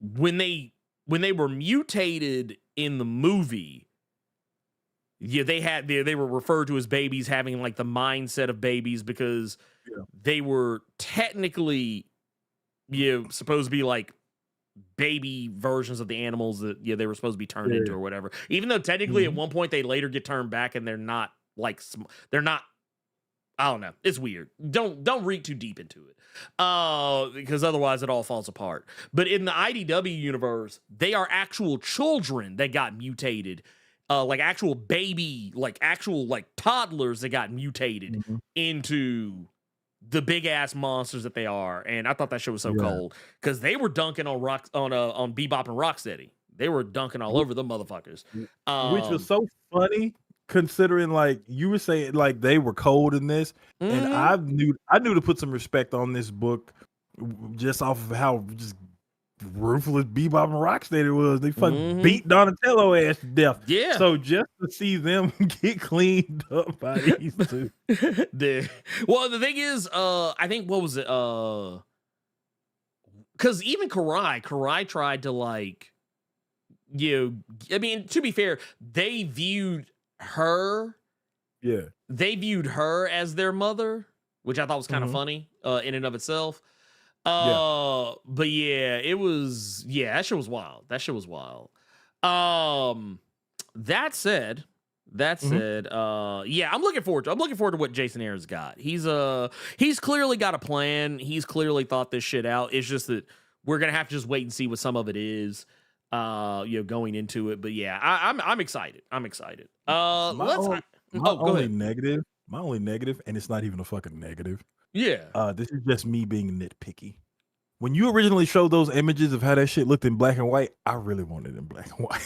Even though that first issue and them colors and what you just showed me of what this second issue is gonna look like, it looked great. Oh no, damn, it looks them black fantastic. and whites, dog. Them black and whites look so fucking cold to me. Dude, it does. Like there's no denying it. There's no denying it. Like you can't deny that the book, I mean, the book looks fantastic. It can't be like it literally cannot be denied. But what we're gonna do, since we're like I said, we're gonna be running this kind of low tech because I can't change anything or show anything without potentially fucking something up. So we're just gonna stay the course. We're gonna stay the course here. What we are gonna do is we're gonna switch over to the DC All-In special. Because apparently I can still change the lower third. Uh, that's crazy to me. Actually, I want to try something real quick. This might Yeah. Go ahead. this Go might ahead. Go ahead. mess this might mess with something. I don't know if it's gonna do anything weird. But You said, are we gonna get some Ultimates talk? You missed it. We talked about it already. wait, We talked wait, about that at the beginning of the show. talk about the Ultimates. Yeah, no, you missed Yeah, that. yeah, Bit. you missed that, big fella. You missed it. Um, You said black and white with splashes of color is growing on me. After that Werewolf by Night issue with Elsa Bloodstone, I really wanted to see more of that. yeah. And I think that, and then shit, Dark Knights of Steel all winter. They starting to do that Yeah, shit now. They're doing it. So It's becoming more popular, yeah, which is kind of that funny. shit, that is cold. That is dope, man. That is really dope. It lets me know that the idea I had to do that with my own book was a good idea. Isn't that Because how they do the black, white, and red books and the black, white, and green books? Is that how they do those as well? I don't know. It's so what they do is so black, white, and red. That's all you get. Like, and it's not, and they pick very specific things to be whatever's red. Usually blood, usually someone's hair, the sky, capes, things stuff that's supposed to be red. But like black, white, and green, same. It's like the stuff that's like the turtles have like kind of a green tint on them a little bit, or like the stuff that's supposed to be green is green. Like the ooze shows up on screen is gonna be green. Sirens of the City did the same thing. Sirens of the City did the whole joint where they would the main character's hair was different shades of like blue and purple, but and her eyes were blue, but everything else about her was in black and white, like in grayscale. I didn't mean to take us off on a fucking tangent. I need more good. books like that. And if you're doing yours like that, red. Now, DC, I was gonna show you here. I was gonna show you just real quick so people know like what I mean when I say what I say. Let's see. See, like that's cold. Yeah, that's it. But here I'll put it back so Carter has movement. I don't know why it does that when I change to that scene. I'm actually curious if it's just that scene that is bugged. But we'll just go from there. But point being is I have weird emotions when it comes to the upcoming Absolute Universe. I have weird feelings about it. Largely because, man, I just don't know what to think of it. I don't know what to make of it. I mean, yeah, obviously it's DC's version of the Ultimate Universe, but it just, I don't know. It's one of those things. I'm gonna have to see it in play. That's really the only way this is gonna work out. It's the only way that it's gonna work out. I'll also say if for those who are interested in that book, Sirens of the City, I did a whole video for it. So please go check it out. And I think there's even I think I have a link in there somewhere where you can pick up the book. However you choose. You can also actually before we go any further, because this is actually a very prime time to plug. You can also pick up the book on the Global Comics app. Global Comics app. It's actually it is on there. I actually, even though I have already read through it, I actually went back. And went through it again on the app, and it's no less good there than it was how I read it before. But like, if you go in the Global Comics app, you can totally pick this up. Matter of fact, I don't know how well y'all can see that, but basically, boom. That's it right there. You can read it in its entirety. There you go. Boom. Boom. Boom. It is a fantastic book. Looks great. Reads great. And if you want to read it, there is a link in the description for the stream, you click on that link, you can get 33% off your 1-year membership. I think the way it actually maths out, it's normally $89.99, and sometimes they do like deals where you get it for $79.99 for your first year. If you click my link, you can get it for $59.99 for your first year. And you can read everything that is on the Global Comics app. And it's on iOS and Android. So like I said, I showed you here, you can check it out on your phone. And yeah, they also have a lot of, I can't talk about it right now, but they have a lot of really good stuff on the horizon. So I'll actually be talking about that before long, probably in the next week or so. I'll be able to talk about it. But yes, that said, DC All In Special. They released, this is not out yet to my understanding. Yeah, it's October 2nd. October 2nd is when it's going to be dropping, which makes sense because it's all going to coincide with the closeout of Absolute Power, the event. And man, not gonna lie. First off, I'll just say this: Absolute Power, fantastic. It's been great. It's that little slice of mainstream Big Two comic book event goodness has been infinitely better than I could have ever imagined. I don't know what it is. It's hitting all the buttons. That said, we'll have to wait to see what happens, but we know that whatever goes next, there's going to be a new Darkseid that's going to be entering the chat. They actually say, I think that they actually make it pretty clear in the press release for this that this ain't your daddy's Darkseid. Did you read the Batman issue with Absolute Power? Not yet. That was actually my plan, was to kind of go through it in the as we were going along. But we'll get to that here in just a sec. What I will say is, and I have this in front of me. So basically it says Superman is, like, in this whole event, Superman is going to be gathering all of the superheroes of Earth to hold the line against a very different version of the Lord of Apocalypse, raising defenses and preparing for a new war, a war destined to send shockwaves across every series in the DC universe, shaking reality to its core. But an even bigger threat looms, for there is another universe on the rise, the Absolute Universe. This universe brings with it different versions of DC's iconic heroes coming of age with fewer advantages compared to their counterparts, but retaining the same heroic natures that have inspired fans for decades. But as their world hurtles to a terrible destiny, can these new versions of Batman, Superman, Wonder Woman, and others protect the light that shines within them? That's very poetic. That is very poetic. But that said, Carter, what do you make of all this?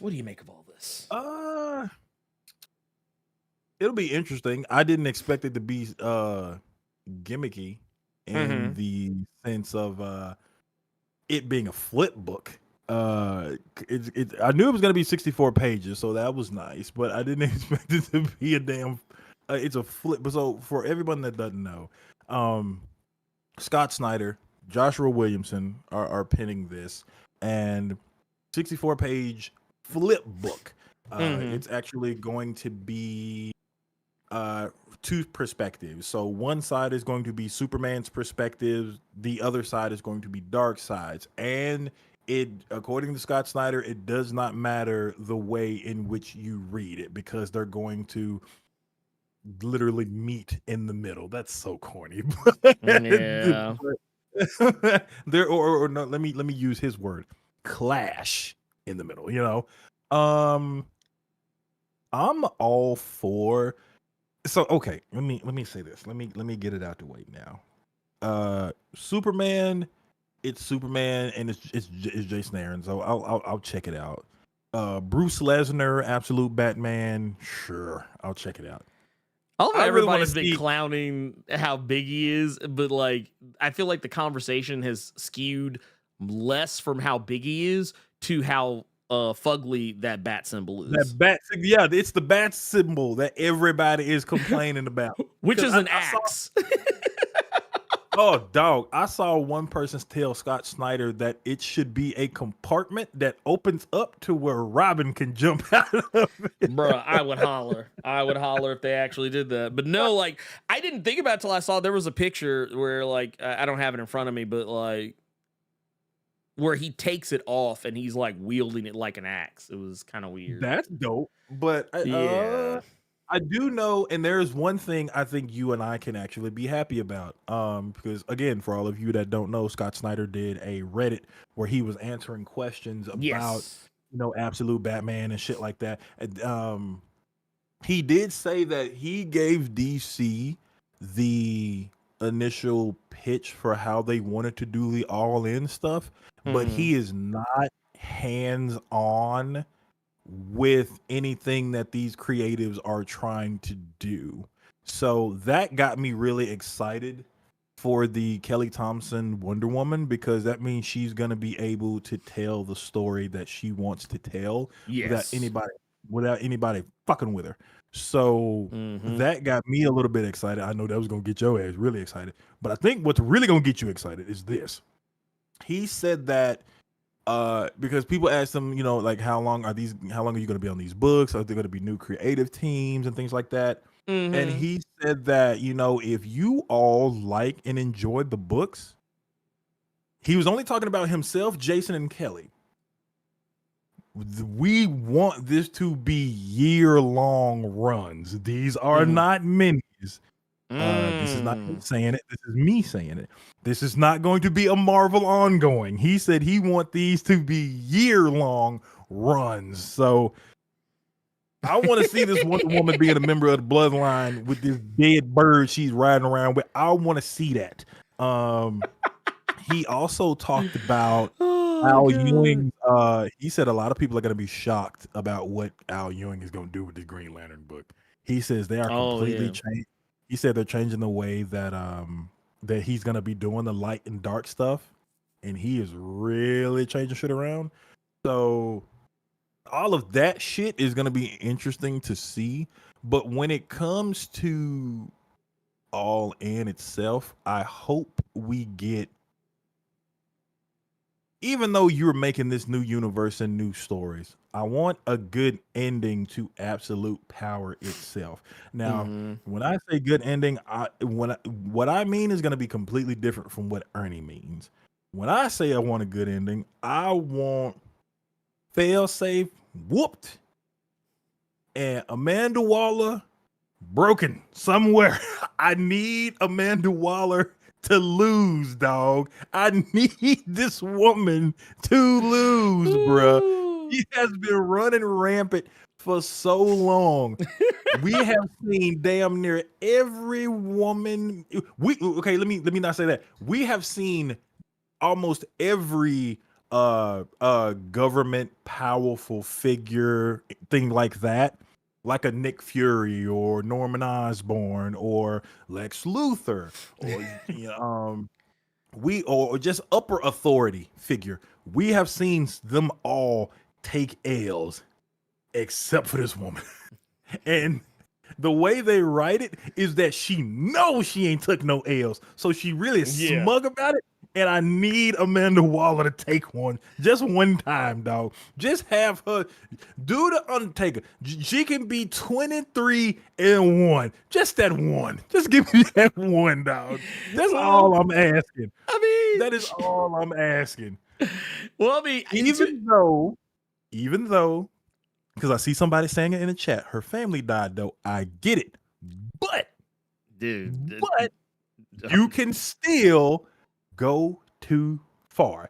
I think about that movie that a lot of people say they hate Jamie Foxx in, Law Abiding Citizen. We all felt for Gerard Butler's character, and he did what he needed to do to those bad people, and then he kept going. And then there was a lot of innocent people that was getting involved, that was getting clapped out of nowhere, and it was like, okay, now, I need Amanda Waller. I need that one. I need that 23-1. I need it, Ernie. You laughing? I know you laughing. I need that one, bro. Well, that one. I still think back to the family because, like, when you go back and look at it, it's like, all right, her baby got clapped. And it's like, oh damn, and it's like it is all like gruesome ass shit. Like it's like it's bad. Like way her daughter, her youngest daughter died, or not her youngest daughter, but like I guess would be at the time her oldest daughter. Way she died was bad. Then like her her son, the way he got clapped. And then her dad, and then her husband got clapped. And then she had another kid who got clapped.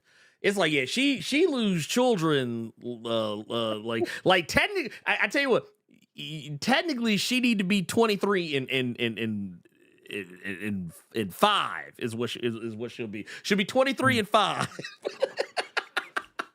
But no, I think it's coming. It's coming. Because she's. For those that don't know, that 3rd issue of Absolute Power, that is the penultimate issue. Oh, okay. That was the penultimate issue. That's how you know Amanda Waller's about to catch it, because when she found out that basically the Amazos weren't as foolproof as she was led to believe. Oh, bro, when she cussed out Faye, you mean to tell me being a good person is a goddamn super, bro?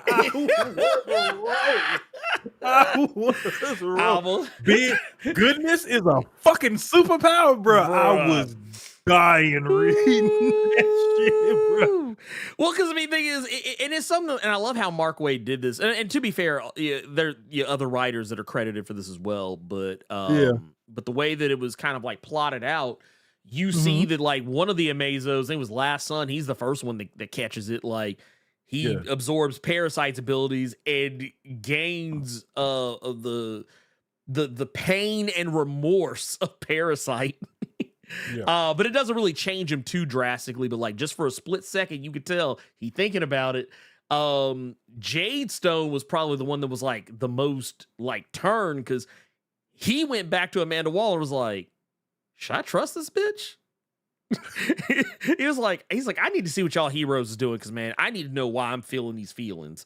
And then Velocity, while he didn't technically become different in terms of like, oh, he's gonna face turn on Amanda Waller, but you can tell he had to go through enough of Barry's memories that he had to learn what Barry holds dear the most. Whether or now that said, he learned is going to use that information for nefarious reasons. But the thing is, he had to stop thinking like an Amazo and had to start thinking like a human. And that can go both ways. But but failsafe, I think I think ultimately what they're all kind of getting to, though, as far as like Darkseid and how that's going to play in, I don't really understand how this Darkseid is going to be that much different than the Darkseid that exists currently. It's gonna, if this is a Darkseid from another universe, if it is the absolute universe or it is the absolute universe version of Darkseid, but like how and what makes that version of Darkseid so different is difficult to say. But that motherfucker got an axe, and Darkseid usually does not carry axes around unless he's trying to do some meat work. So so I'm here for it. I'm here for it. Stop. So I'm gonna tell you what's weird about that, because is he gonna do the fusion dance with the main Darkseid? And there's only, because I know I did see people keep saying that no, there's only one Darkseid. There's only one Darkseid. Wow. No, and that's why I'm that's the thing that has me curious, because like that was the understanding I had, but I mean, I need to catch up, because my recollection of Darkseid was he got clapped, and then he was a damn baby, and then he was on that Justice League book with Cyborg and Wonder Woman. I think it was, I want to say Odyssey. Justice League Odyssey, but he had on a different outfit, and he was supposed to be like a tweener almost.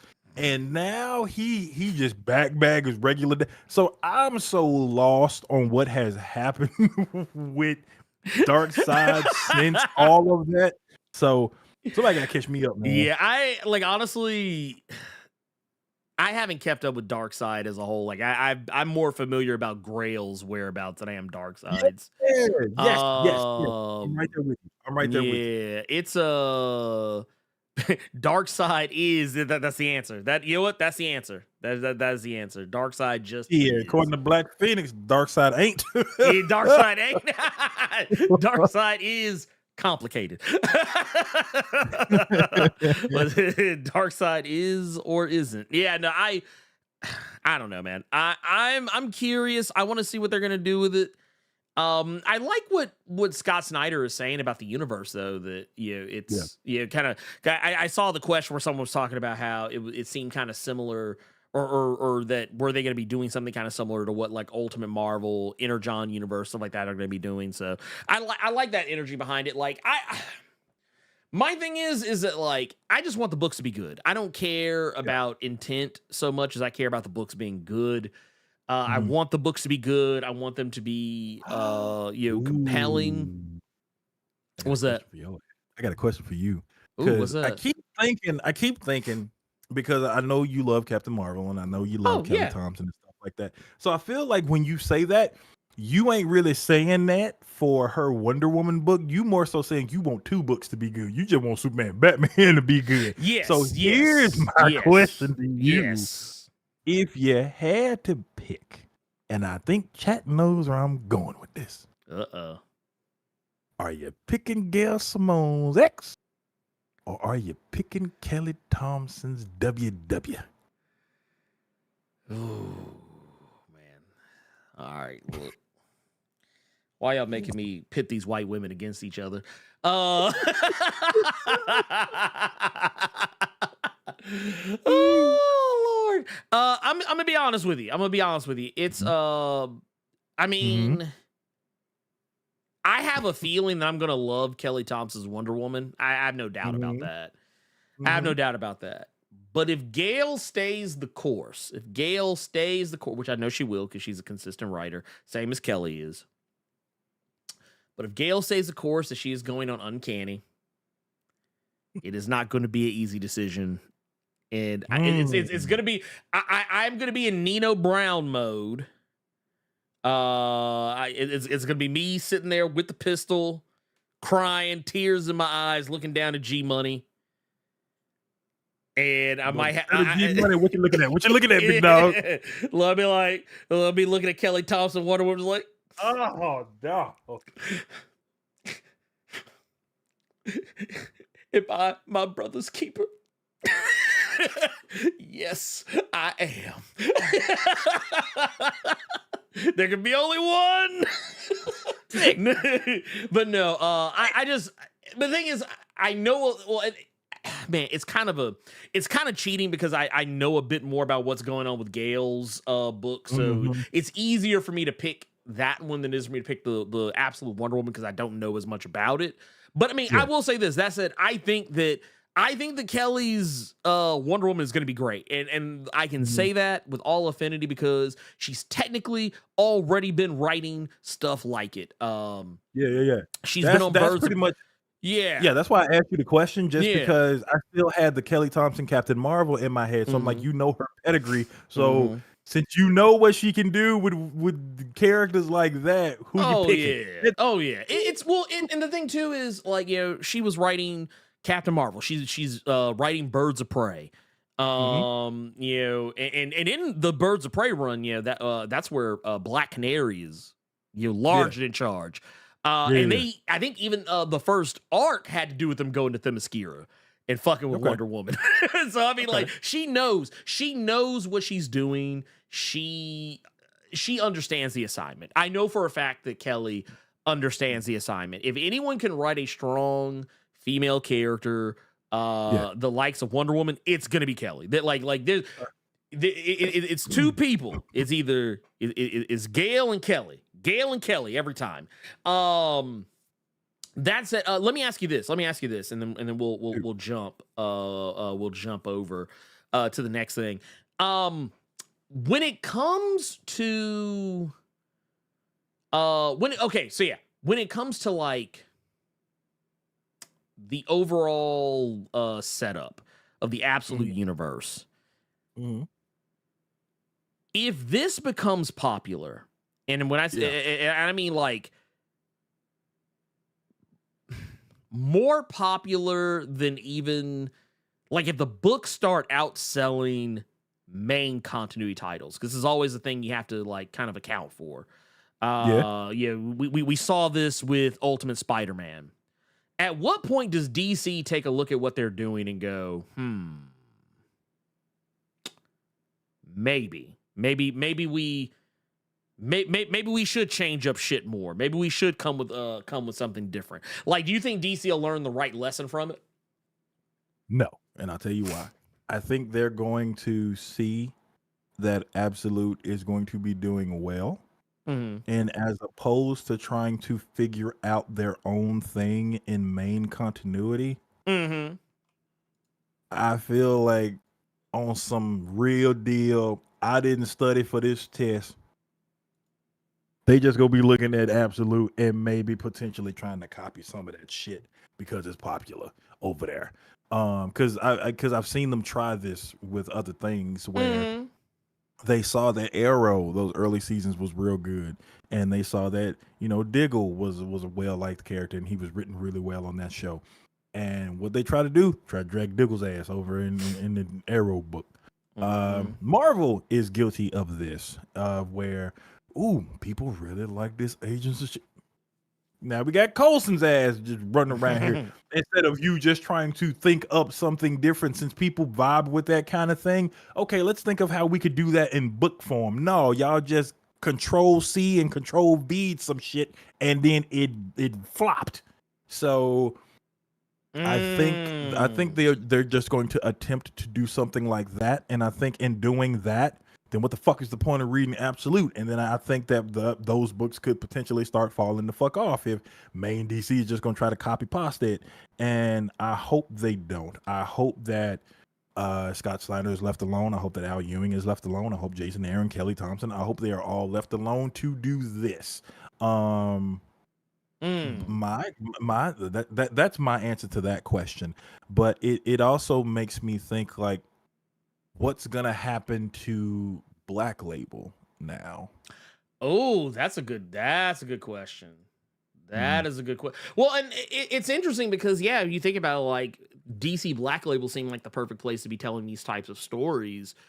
So is Absolute Universe, like, because it seems like it's going to be kind of its own imprint. It's like, so what's the point of DC Black Label now? Like, is it just Elseworld stories that just aren't a part of Absolute Universe? I mean, I kind of get why they are keeping it separate, just because of the fact that it is kind of supposed to be like its own thing, separate of everything else. But it does beg a lot of questions. It begs a lot of questions. That said, we can look forward. Yeah, absolutely. We can definitely look forward to it. And like I said, I think that when Darkseid is ready to tell us who he is and who he ain't, what it is and what it isn't, you need to read Batman. I will say that. You do need to read that Batman issue. And the one thing I'll disagree with you on when it pertains to Absolute Power is just the Amanda Waller stuff, because I know you said that it looks like it looking like she about to take that. I've seen this too many times with Amanda Waller, where it looks okay. She just caught the finisher, and then you get to that last issue, and the ref flopped, and she actually just kicked out at 2.9, and she done had some whole other scheme concocted in her head. So she's still out there somewhere. Yeah. So I don't believe she gonna take that L, dog. I don't think she gonna get that one. I think yet again it's gonna look like it, and she either gonna no sell it or she just gonna kick out. I knew it. Well, I don't think they're gonna make her take too hard of an L, because I mean, if we're being brutally honest, we are actually encroaching upon, what is this, 96? Let's see, 96, 2006. 16. Yeah, we're getting kind of close to her 40-year anniversary. So look at that. This motherfucker been undefeated for 40 years. She's I think what'll happen, I don't think it's gonna be anything like super duper mega ultra egregious or like life changing, but I do feel like, because I feel like Amanda Waller's one of those characters, you can't really change her too much. She has to be who she is. And she is, and you look at her history, like how she came to be the character that she is, she has to stay true to that character on some level or another. And that's honestly what I think makes her such an important character is some of that. But because I'll tell you this, she has what I feel is probably one of the most tragic backstories of almost any villain you could that you can imagine. Prior to the absolute stuff. Prior to the absolute stuff, yeah, I think her, like, 'cause you think about the fact that, like, she a fucking drug dealer and pimp got a hold of her daughter and basically killed her. Her son died due to gun violence, on the streets. Her husband, who tried to avenge the death of the daughter, he died due to gun violence. And then was painted as a criminal for taking the law into his own hands, while Batman is out here beating the brakes off the mentally insane and being held up as a hero for it. Her husband got demonized. Why Ernie give me every reason where she ain't taking no L, big dog? Like, he just gave me every reason why she finna come out this shit unscathed. The bottom of her blazer might be crispy a little bit from some fire. Yeah, he might get a nosebleed. Everything he just said right then was to let me know. Look, Amanda Waller, aka DC's Iska the Unbeaten. Well, then and then she had a secret daughter that who didn't know that was her mother, who she brought onto Task Force X, who ended up getting clapped. She had an estranged daughter who got clapped. So, she's, like I said, she has a pretty tragic backstory by villain standards. And I think that what's going to happen is, I think she'll get taken down, but I feel like it's going to be done in such a way where she's still not made to look, weak. She might not get, here's how this is what I predict. She is not going to lose clean 1, 2, 3 in the middle of the ring. There's going to be outside interference. It's going to be one of those situations like, you know what it is? I tell you, here's what's going to happen. Here's what's going to happen. She going to get the Montreal screw job is what's going to happen. What was it? Who she gonna spit on? No, Batman gonna have her in the sharpshooter, or I'm sorry, the Walls of Jericho. Since her last name is Waller. And she ain't gonna tap.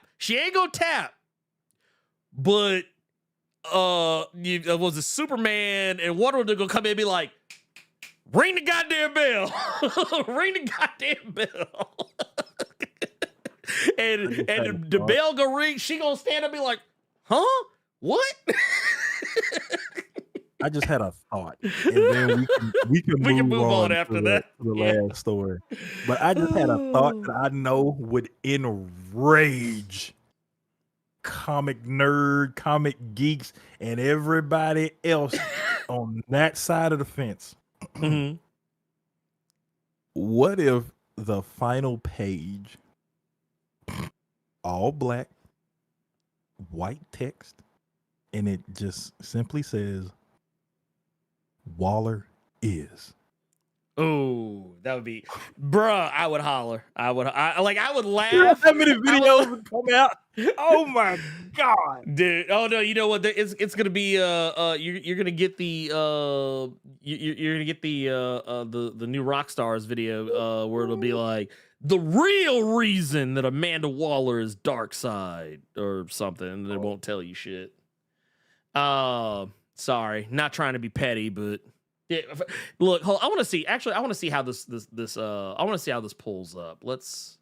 I want to see how this. Well, I just want to see, just because I'm curious. Oh yeah, but where people would go off, I would be cracking up. Waller screwed Waller. Yes, Waller screwed Waller. But no, she's gonna walk out of this just fine. Here, let me see. How does this look when I pull this up? Does this look okay? Let's see. That confused me when I first saw it. Which one? Talking about the Darkseid joint? Is he missing a hand? Yes. Is that Vision's brother? Yeah. He basically he turned into the Grim Reaper. Is basically what that is. He turned into the Grim Reaper. More or less is what happened. You look at the hand right there, and that's basically what you got. You got that is so now the real question is, Amalgam Universe when? The Amalgam Universe return when is the question I have. That would be disgusting. That would be disgusting. Oh god. I love it. I love to see it. Here, I'm gonna put this over here just because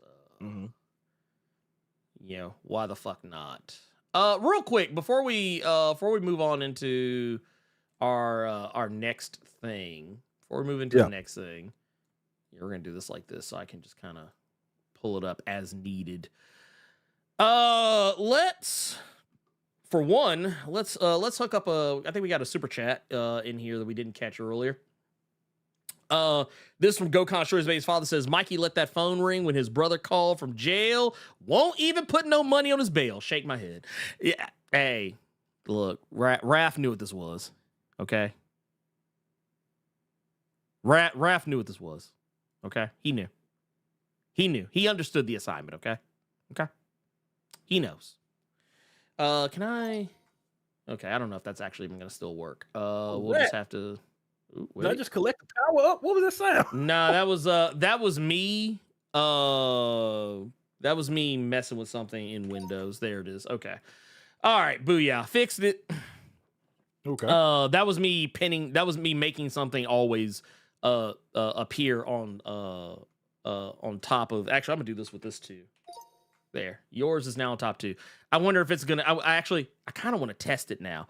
I want to see what happens. I'm gonna go back to this image and I want to see if you still freeze when we go to the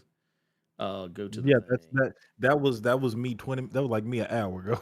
Okay, yeah. Okay, it still does it. I just want to double check. I'm trying to play footsie with OBS without fucking anything up. Is basically what I'm doing. So there you go. That said, we are gonna. Before we jump over to the next thing, one thing I do want to share with you all. Here, let's get this out of the. What is this doing now? What is this doing? Is this okay? All right, cool. It's good. The Streamlabs, the Streamlabs window started acting a little squirrely. Didn't appreciate it. But for those who do not know, let's see here. Let's bring this up. It's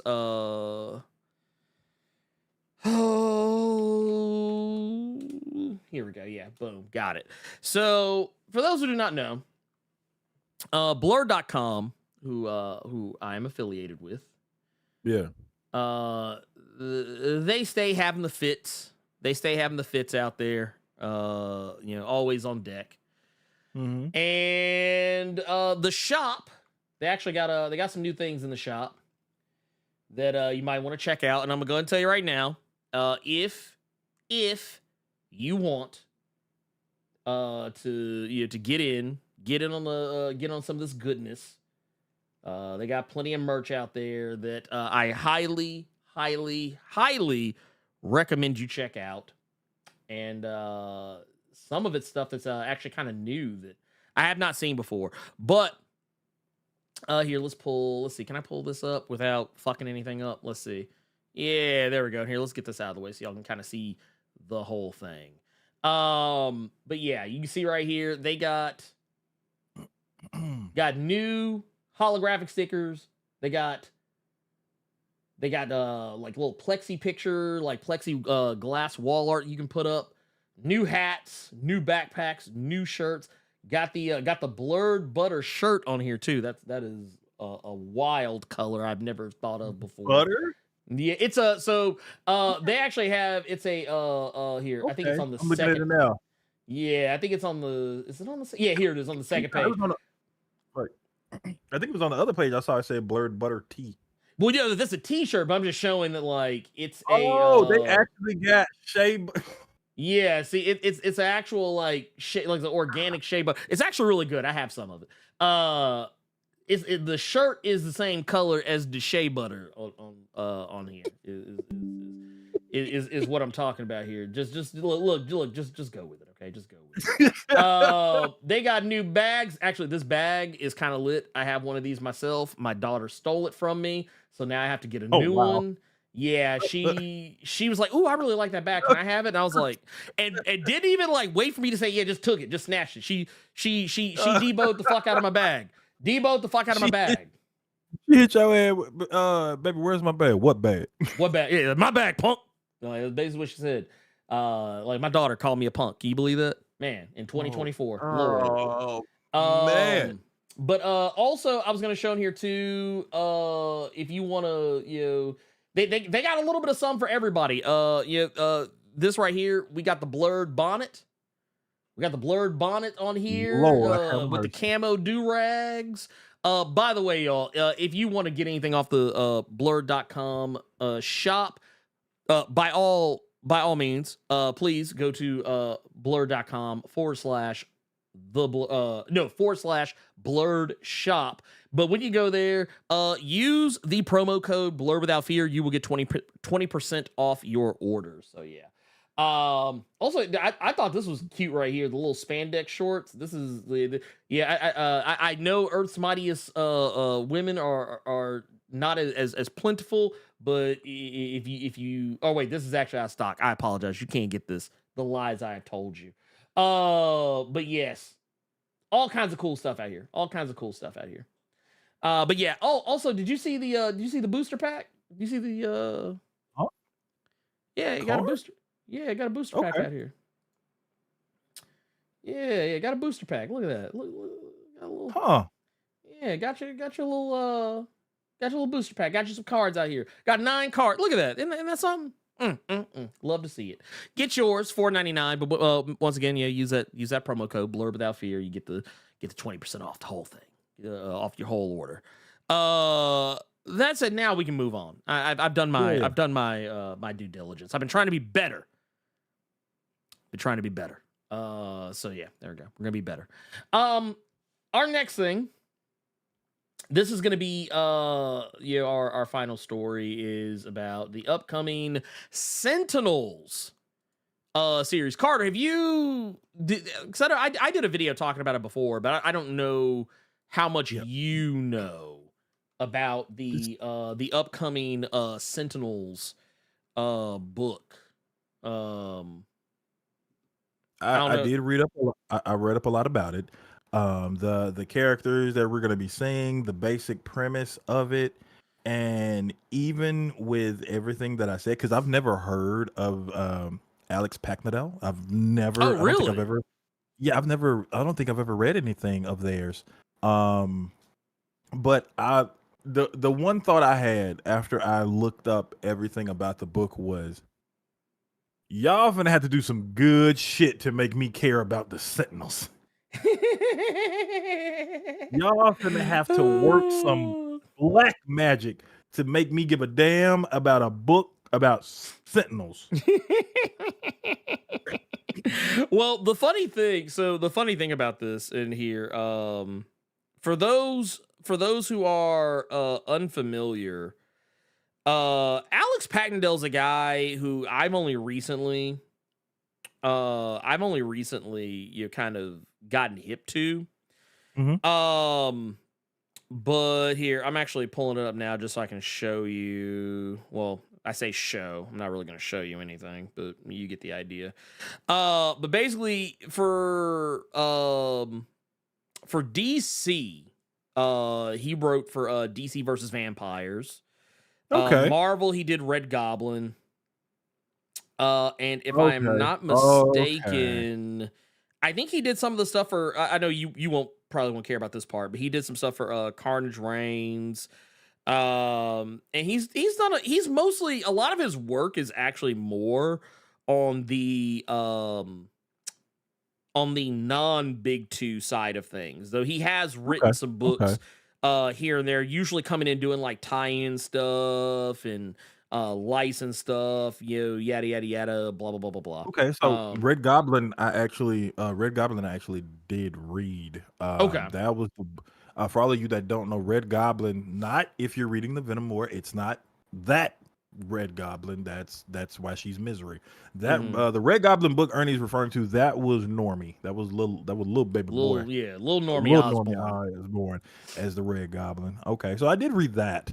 Knocking my mouse everywhere. I want to ask you this because this is what I'm having trouble. This is what I'm having trouble with. We have for decades now the same way that people in the Marvel universe hate and despise mutants. We have been basically raised to hate fucking Sentinels. If it ain't Marvel 2, Marvel 3, we do not like them. Oh, unless they're real quick. I had to interject this because I didn't want to forget not the most recent Carnage book, but the one before it. He wrote that. Okay. The one where like he was traveling through like Asgard, becoming the god and stuff. Yeah, where it wasn't Cletus, it was just the Carnage. Yes, Carnage. Yeah. Which I just found out about that when I'm reading Venom War. I did not know that was a thing. Yeah, because he tried to make a weapon called All Red. he was trying to get the dwarves to make him his own version of All Black. It was good though. It was actually a good book though. It's actually a very good book. But this is coming from a guy who doesn't normally like Carnage comics. So I feel like Alex Packnadale is being given an impossible task. Yeah, make people care about a thing that they have been raised conditioned to hate. Thank you. Condition. That's the word I was fucking looking for. If they're not mango colored, we don't give a fuck about Sentinels, dog. No, we really don't. We really don't. So I don't know what to think about this book at all. Where are you at with it? I'm gonna be honest with you. I'm on board. I'm on board with it. And the thing is, it's I think what people need to get out of the mindset of, just because these people are the protagonists of their story does not mean they're the good guy. It's two completely different things. And I think that's the mindset I'm going into with this. I don't see these people like here, and I'm just going to pull them up again so you guys see what I'm talking about. I'm not looking at any of these characters as though they are the heroes, like the actual heroes of the Marvel Comics universe. I'm looking at these people as folks who are very likely bad, or at the very least troubled people who happen to be the protagonists of their own story. And that's really kind of how I'm choosing to look at it. I'm not looking at it. What I got from the one little excerpt that I remember, and that's what kind of piqued my interest a little bit, was that they are working with mutants to get rid of the more horrible, more dangerous mutants out there. And the first thing that popped into my head, just with how they look, but what mutants are they saying are these horrible and bad mutants? Right. You know what it is? This book is the counter to Mark Russell's X Factor. Okay. That's how I'm going to look at this. This book is the counter to Mark Russell's X Factor, whereas X Factor it's basically taking X Factor back to its relaunch roots, back when Havoc first took over the team, where it was government sanctioned and they were fighting the good fight for the USA. But in this case, this is what they're doing again, only now it's propaganda and it's an arms race because other countries are trying to do the same thing. To have their own mutant fighting force to be what is effectively their weapons of mass destruction. But in this case, we have, and to be fair, in X Factor is kind of the same thing where if you get, by the time you get to the end of that first issue, if you've not read it, I'm just gonna say real quick spoiler for it, but it basically when they get to the end of it, the person who's like their handler, their PR guy, he quickly figures out that, oh, people hate these guys. People still hate mutants. And then he realized, no, people do not hate mutants. They hate mutants who love other mutants, defend other mutants. You know what kind of mutants they like? They like the kind of mutants who will hurt, harm, kill, and or incarcerate their own kind. And that was kind of like that was the selling point by the time you get to the end of it. In this case, you're talking about characters who as far as I'm aware, the impression that I'm left with right now is that none of these people are mutants. None of these, I think all these people are like, right, as far as I'm aware, from what I have looked into. Somebody gonna be one of them out of nowhere. Guarantee you one of the motherfuckers gonna be from Orcus. Just out of nowhere. Yeah, no, 100%, 110%. And well, and I don't know, maybe some of them are mutants, but it seems like all their powers are derived from their cybernetic enhancements. Yeah, so that's the way. Like I'm gonna pull this up just because I feel this is useful. Or actually, here, let's do it this way. So you don't sit there frozen. I like seeing me in the past. seeing past you, yeah. But no. Let me kill that because I didn't realize I had 2 of those up at the same time. But no. Right here, right now, it says, with a new era of mutant kind comes a new breed of mutant hunting machines. This October, a squad of soldiers, each one scarred from earth-shattering superhero conflicts and upgraded with nanotechnology, are tasked with apprehending dangerous mutants that threaten coexistence in Sentinels. And this is going to be, like, once again, 5-issue limited series. So, here's something to take note of with that statement. Here's something to take note of with that statement. Notice what they said. They use very specific wording. Coexistence. Yep. They're not trying, like, in the past where Sentinels were, let's keep it real. Sentinels were used to subjugate mutants and to get rid of them, to enslave them. In this case, this is not exactly what they're using them for. They're trying to use them in order to ensure coexistence. Now, I'm pretty sure that coexistence is not exactly what it's cracked up to be, because something to take note of is that these people are working out of Grey Malkin prison. And for those that do not know what Grey Malkin prison is, that mansion I thought they were going back to. Yeah, Grey Malkin prison is the mansion. You how everybody was. Remember how all of y'all were so afraid. Remember all y'all were so afraid that the X-Men were going to be going back to that ugly ass mansion. They're losing their island on out in the sun. That they gotta go back to the fucking mansion, and all this other shit. Y'all were so upset. Well, guess what? They're not going back to the mansion. No mansion.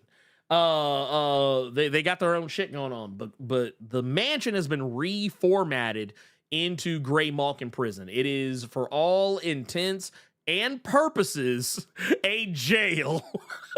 So the fact that these guys are going to be working out of Grey Malkin prison already tells me it's going to be something spurious at best.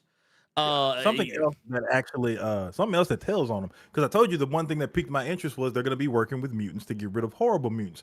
But who are the horrible mutants to them? Can you pull up what you just had? Because there's another piece you can actually take from it. Here. Oh no! The excerpt from what the book is going to be. Oh, okay, got you. I'm locked in the Phantom Zone. Got you. Here, we'll do. I think it's okay. Yeah, there you go. Okay, now something else you all can take from this: a squad of soldiers, each one scarred from earth-shattering superhero conflicts and upgraded with technology. The one thing you all need to take note of. They were scarred from earth-shattering superhero conflicts. What's another way to say that, ladies and gentlemen? They got fucked up from a fight involving the X-Men. So, that gives you even more reason to not... Like, come on, man. Like, we've been doing this too long, man. Y'all got to read between the lines, dog. I will say this, though. Not all of the events involved mutants. At least... Yeah. Not all of them. Now, I'm gonna pull these up because we actually have because the information they gave us before was pretty limited. They just kind of told us, oh, this character, like here. Actually, I'll show you what we originally had. I'm gonna show you what we originally had before I show you what we have now. This is all the information we had at first about these characters. Is that here? I'm gonna zoom this out just a little bit more so you can see a little bit better. Is that the characters revealed? Drumfire was scarred by King in Black and Onslaught.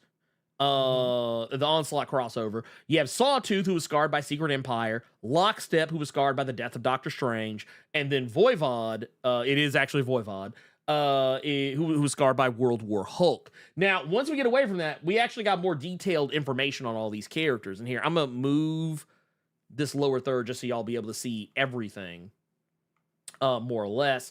But right here, Drumfire, Patricia Pham, who is... basically, her powers are heat absorption and energy manipulation. And basically, she was an extraction specialist who was in a persistent coma following Null's attack on Earth. And they say C-File, King in Black, but I mean, yeah, King in Black. But prior to that, her mother was killed in the Crossfire during a mutant-related incident, and that was Onslaught. So basically, she has two different things that have fucked her up for completely different reasons. But mutants are the reason why. Her parents ain't around, which kind of reminds me. Do you remember here, real quick? Do you remember that character from Benjamin Percy's X-Force? I think her name was Jun. Yes. Yeah, she was like the random Orcus agent that got introduced like at the tail end. Got focused on for no reason. Yeah. I was like, man, they really could have actually gone back to that by bringing her back into this, but I don't see her anywhere in this. And then here it says to go back to it. It says that this inspired her to join the army. Her nanotech upgrades, which she fully embraces, enable her to draw heat from her environment and release it as a massive energy blast. So that's so I guess that kind of makes sense why she has the name Drumfire. But then you go to your next one here. This is Bradley Hanson, aka Lockstep. And his whole thing is that he's the ideal soldier and team leader, hospitalized following potentially lethal exposure to radioactive material during a recent incident involving Stephen Strange during the death of Doctor Strange. His motives for joining appear to be to support his estranged family. Says nanotech upgrades allow him to hijack both technological and biological systems from a car to the human brain. That does not seem busted or broken at all. Oh my God. I just figured out what this book is. What was that? This book is Rise of the Imperfects for 2024. It really is. It really is. Hey, what if we tried to make a Sentinels book, but we make it Rise of the Imperfects and the main characters are all Vic Mackey from The Shield? What if we do that? What if we do that? Our next one, Camila Rivera, who better known as Sawtooth, is a former S.H.I.E.L.D. agent, and she resigned in disgust during Hydra's takeover of the United States during Secret Empire. Following a terminal diagnosis, she joined the Sentinel program, hoping the nanotechnology would extend her life. Nanotech upgrades enable her to convert any matter she touches into her own armored mass, which she later sheds. That's going to be a fucked up ending for her because I think she's going to touch something and she can't shed it. That's going to be a nasty way for that sister to go. Yeah. She already got a nasty way to go for giving her a horrible name like Sawtooth. Y'all could have came up with something better than that. Wait. Was she on Retribution? Was she one of them? Wait. Why she sound like she gonna be fighting Spider-Man in the wrestling ring before Uncle Ben gets shot? Why she sound like one of them characters from Land Before Time? Sawtooth. But wait, Sawtooth's ready. I don't know. I'm sorry. Here, let's show us this. This is where they start getting a little sad. They got a Shellback. Okay, now we started getting some real ugly Retribution names. Anyway, Michael Babineau is a reconnaissance expert who sustained third-degree burns across 60% of his body during Malekith the Accursed's invasion of Earth. With sufficient concentration, his nanotech upgrades enable him to transition into a fully, says motile and stable liquid state, making him an ideal infiltration specialist. However, the subject has been known to exhibit psychological instability following each transformation. So you made a water version of Sandman. He's Hydra Man. I was gonna say with the same psychological issues that they're doing with current Sandman. Yeah, that's what it sounds like. That's what it sounds like. I don't know. Or shit, Clayface from Tinian's Detective. Every time he turned back into Clay, he lost his shit. He lost his goddamn mind. Well, and then here's the last one. This is Voivod. This is Dragos Teodorescu. I probably fucked that name up. I apologize. Says he's a former Army Ranger who sustained life-changing injuries in combat with the Hulk. So he actually directly fought the Hulk during World War Hulk. So yeah, he deserved to get his ass beat.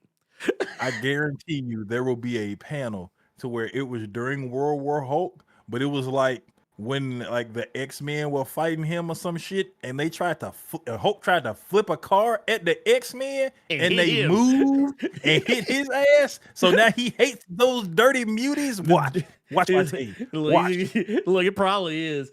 They say he is the first volunteer for the new Sentinel program. The nanotech treatment has given him back the full use of his body, and he got super broke off.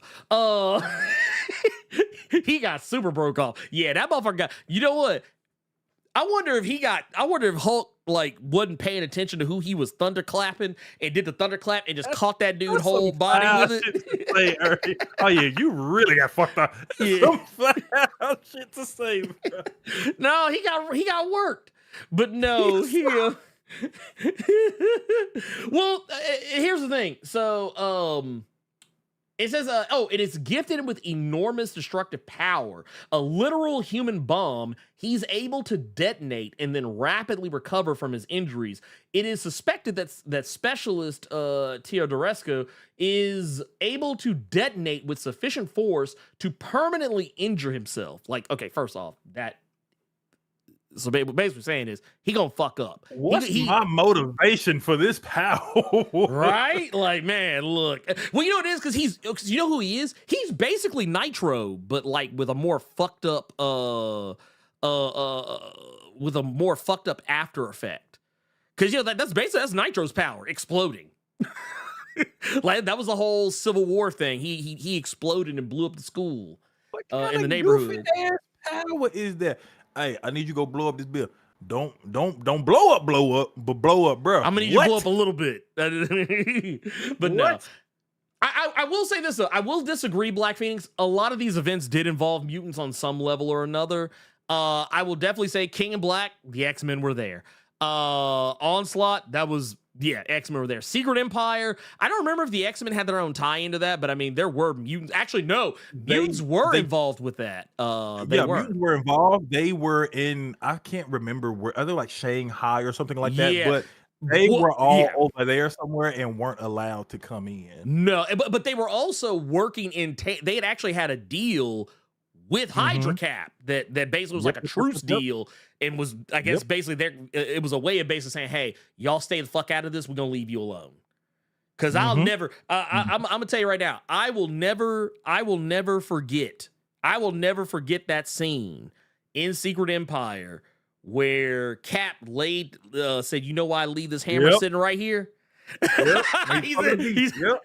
Just to remind you. I'm just that here. Was so green. I'm a lead hammer here. Cold moment. It was an evil ass Captain America. It was fucked up, but that was a cold moment. If you think you can pick it up, like what did he say? If you think you can pick it up, pick it up. Yeah, pick it up. And then just walk off. Look, hey, pick it up if you bad. You a bad motherfucker if you pick it up. Go ahead. but here's the thing I also want to point out too. Death of Doctor Strange didn't really involve any mutants, so that's actually the one. World War Hulk, the mutants were definitely there. X-Men were definitely there for World War Hulk. So, but so yeah, the only one I can say did not involve mutants is Death of Doctor Strange. That's the only one. All these other ones, mutants were involved on some level. So I mean, you can make a case. You can make a case. What if that shit actually involved like some random baby that's a mutant that's in Strange Academy at some point? But, oh, you know what? Actually, shit, I'm sitting here thinking about it now. Wait, Some are there any random mutants? in Death of Doctor Strange that was in Strange Academy, it was that mutant's fault. It was him. You think they'll do? They go retcon Caecilius as being a mutant. He was a mutant the whole time. Now, he killed Doctor Strange, so he undid all the stuff. Or you know what? They'll do it in some weird ass way because when Doctor Strange died, it undid all the magic he had going. So there's gonna be something that happened, and the X-Men were fighting the thing because it happened, and yeah, that's how they're gonna do it. That's how. Because I don't remember any mutants taking part in Death of Doctor Strange on any level, but. But yeah, that's kind of where I'm at on that. But yeah, here's the thing. This is a book about a bunch of cops. That's and here's the thing. That's on purpose. That's not like I'm gonna be honest with you. Just don't go into that book thinking you have to like the characters. That's the only thing I'm gonna impress upon everyone. I do not think you're supposed to like any of these characters. I'm pretty sure you are supposed to question them every step of the way. This is basically the Shield. This is basically the Shield. You are watching Vic Mackey perpetrate all. Look,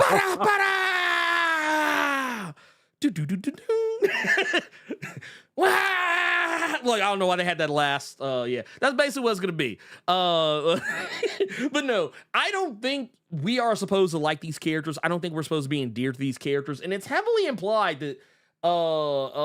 And just so we know, and this is actually to buttress your point, Carter. One of their first assignments is going to be Omega Red. And while Omega Red, I don't think of Omega Red as a villain anymore. I feel like Omega Red, while technically he had a little bit of a reformation towards the end of X-Force, I don't think that's going to stick. Because he still technically was a bad person. He just got to do bad things because he was on X-Force and everybody was like, okay, cool. Okay, so yeah. The reason you don't know about this is because you don't read it, and I don't blame you because a lot of that shit is the middest of mid. Oh, but there is a Infinity comic going on with Omega Red, and he's talking about how the time with X-Force and everything like that changed him because he went back home to Russia. Yeah, he went back there to see certain people. That comic is actually pretty. It's actually interesting. Let me say that it's a really interesting take. If you one of those people that was wondering what happened to Omega Red with all of the From the Ashes stuff, so that just lets me know he finna do something green hell. Why he down there? Because I haven't finished it yet. So yeah, that lets me know that. Well, I will definitely say this. I'm gonna check it out. I have hope for it. Yeah. Do I think it's gonna be like the best of the From the Ashes books? No. No, I don't think it'll be. I don't think it'll be the best of the From the Ashes crop. I think right now it is squarely on the shoulders of Evel Ewing and Gail Simone right now, in that order, with Jed MacKay right behind them. That's and I think that's kind of the point. This is only gonna be a 5-issue mini, so it's not like it's asking so much of our time. A lot of these books that are coming out, like the ones that everybody's like, oh my god, they have so many X books, they're all going to be 5-issue minis. It's basically Fall of X all over again, where we had, what was it, Uncanny Spider-Man, we had what was the other one, Dark X-Men, we had, what was it, god, I don't know anyone who remembers this one, what was it, Realm of X, we had that one. We had the Astonishing Iceman. It was a bunch of like 5-issue minis. I don't think all of them are going to be upgraded, or if any of them will be upgraded to full-on series. The only one that might stand a chance of getting upgraded is Storm. That's maybe Storm and maybe Phoenix. I can see Storm and Phoenix getting upgraded to ongoings if they are selling very well, because that's just the nature of the business. People are going to go people are going to go pick up those books just because of the characters alone. I think Wolverine, it'll be an ongoing because it's Wolverine. That's kind of just what it is. But that said, as far as I know, just based on like I don't know I don't know how many issues exactly. Yeah. To my understanding, I think it's 5. I think it's 5. I could be wrong. I'm sure if Murray was in here, I'm pretty sure he will say. But I'm actually going back through. I'm actually going back through my notes on it and looking to see if there's any. Oh no. Okay, I take it back. Storm is going to be an ongoing series, but once again, ongoing can mean a lot of things. So. But it's I was going back through my notes of it, and as I was going back through, and as a matter of fact, just so y'all can see it, so I'm not telling a lie, I'm not lying to you, just making shit up just cause. This is it right here. It says Marvel will also be launching an all new Storm series, all new Storm solo ongoing series. So that is the that is it right there. So take that information how you will. So yes. How long of an ongoing series? Because I mean, now that I think about it, kind of like something you said earlier, Carter, made me revisit that statement about 10 issues being an ongoing, because that is about roughly a year. If your book comes out monthly, not bi-monthly, but but if your book comes out on a monthly basis, then 10 to 12 issues, that's an ongoing. I'll give you that one, because at least it ran for a year as opposed to like 5 or 6 months. I don't think of that as an ongoing, but but with that, a lot of those other books are not. I don't think are going to be ongoings. I do not believe so. NYX is debatable. Maybe not. I don't know. But I think with Storm being a fucking Avenger now, I think her series is safe. Right, no, I don't think you have to worry about. Honestly, I think you might get more than 10. Personally, you might get 12. You might get 12 out of her. You might get I think Murray was good for 12. Murray was good for 12. He's good for 12. I think. I have confidence. Oh no! I feel like because he still has to get back to Aquagun so that you can get brutally killed for disrespecting Iron Man. He still got to get back to that. That man said, "No, I ain't letting you forget." He's, "I ain't letting you forget." No. Oh no, you maybe 11, and then it's Ernie time. wait. I'll ask, man. Can I at least get Can I at least get 2 or 3 pages? Can I get some dialogue, or something before I get unceremoniously broke off? I think here's the thing, and man, you know what? The reason why I think this can work. Yeah. The reason why I think this can work is because of a little documentary I was watching the other day, and I might play it in the Discord one day if people are interested. There's a documentary that came out around the same time as the Chris Claremont's X-Men documentary. It's called She Makes Comics, and it's basically about all the women in comics. And you know what a lot of those women had in common? Like some of the more recent writers and comic book journalists and talking heads, they all had one thing in common, and it was Storm. Like when they there's a point in the documentary, because technically some of it reuses stuff from Claremont's X-Men, but so you'll see it in there as well. But in both of those docs, there are multiple women who talk about how the thing that got them into comics was X-Men, and the main character many of them cite is Storm, because they said it was the first time they saw, and it didn't matter whether it was black, white, blue, periwinkle, whatever other color in between, but all of them said the same thing. They said it was the first time I felt seen in a superhero comic. But that said, I think Storm is going to be fine. I don't think we have to worry about Storm. I think the only books you probably like, I think Phoenix, because of the recent controversy, which I think is a non-controversy, the whole Quotey Fingers tracing in Phoenix. I'm sorry. I don't know. I feel like because honestly, I don't even see anybody talking about it anymore. That's how much people forgot about it already. The fact I just brought it back up probably made a lot of y'all remember it was even a thing for the 5 seconds that it was a thing. But no, I just actually, you know what? I apologize, y'all. Yes, She Makes Comics. Yes, it is. It's woke. It's pretty woke. It's pretty woke. It's good and woke. It's good and woke. It's good and woke. But yeah, no. For ultimately when it comes down to it, though, yeah, it's gonna be exceptional X-Men all day, every day, all day, every day. I'm sorry, that book was too fire. It was too fire. Did you read Exceptional? You read Exceptional X-Men, Carter? Yeah. What do you think about it? What do you think about it? I don't want this to take away anything from the book, but my main memory from it, I like little grandmama. The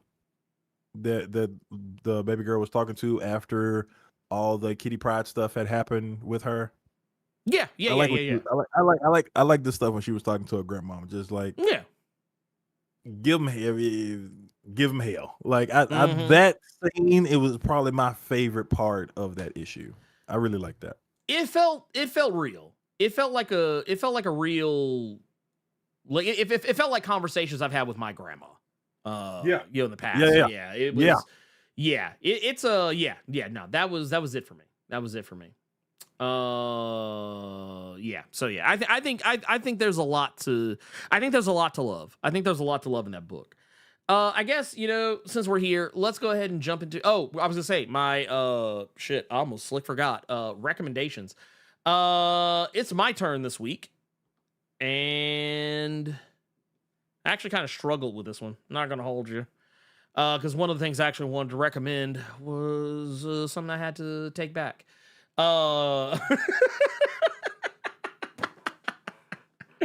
But no, here's what I'm gonna recommend. Here's what I am gonna recommend to you.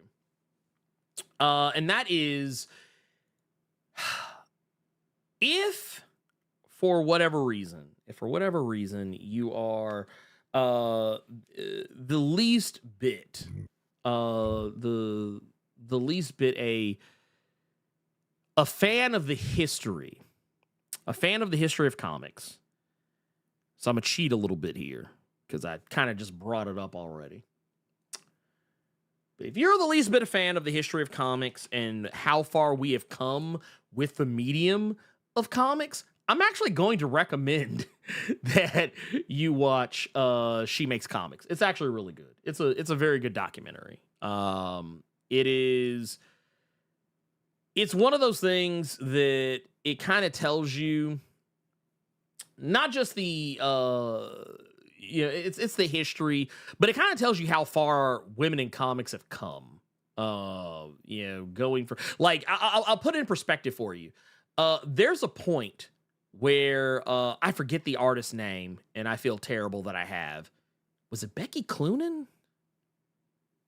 I might be misremembering names here. I don't remember. Point of the matter is that she points out that she was the first woman to draw Batman in a mainstream title.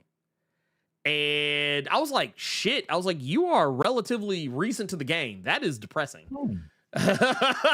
They also had because this is also before Trina Robbins passed, who was the first woman to draw Wonder Woman professionally.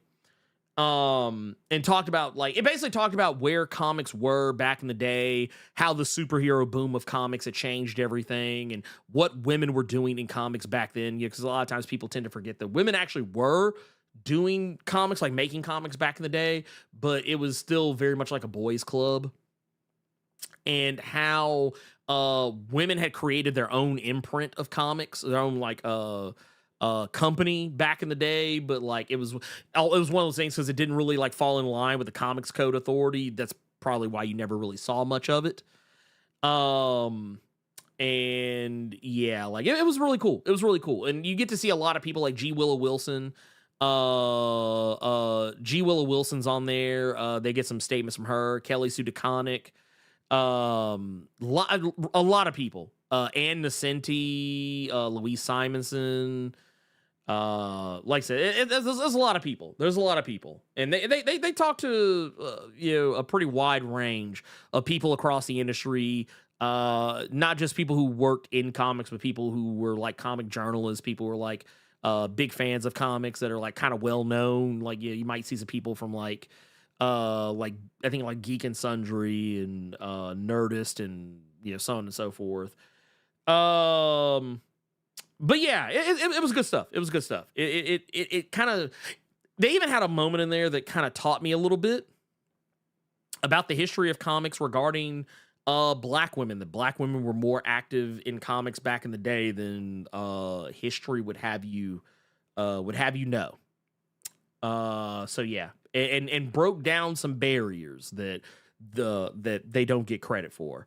And paved the way for a lot of women in general in comics. So yeah, like I said, it's a good documentary. Highly recommend. It's actually free to watch on YouTube. Like if you just look up She Makes Comics, that's how I watched it. It was or at least I don't know if it's free. I know it's free because I have YouTube Premium. It's free. I don't know, but I just know it's on YouTube. You can watch it. It's out there. You can find it. No, it's free. I'm about to actually put the link in the chat. Here you go. Like I said, I think it should be required a required watch if you consider yourself even the least of a comic book historian. But that said, let's get into our questions from the Discord. There we go. Okay. Carter, you want to take first crack? Sure. Good afternoon, C-Town and Blerd. Good afternoon, Trap God Thanos, who is our first question. I was wondering if you guys read Aliens versus Avengers, and if so, did you like it? For me, this was probably, and these are his words, this is not represent Carter presents or Blerd without fearing the fucking slightest. This was probably Hickman's best work in years, and a lot more thoughtful than I was expecting. Where is this energy for Ultimate Spider-Man? God damn. I was about to be so mad at the ending until the twist happened, just like I was going to be mad at these lazy-ass Spotify listeners who ain't getting these 5-star reviews. Ooh. So, I will say, I enjoy Ultimate Spider-Man. I actually need to catch up on Ultimate X-Men, to be perfectly fucking honest. But yeah, I need to catch up on Ultimate X-Men. I took a break off of it, and I need to get back on. That's another one. I need to really just get back on. I need to get back on Black Panther too, because I took a mini break on Black Panther, and apparently that mini break turned into apparently I think 2 issues or so came out in that time frame. So I gotta play catch up. But Aliens versus Avengers. What you think? I mean, I liked it.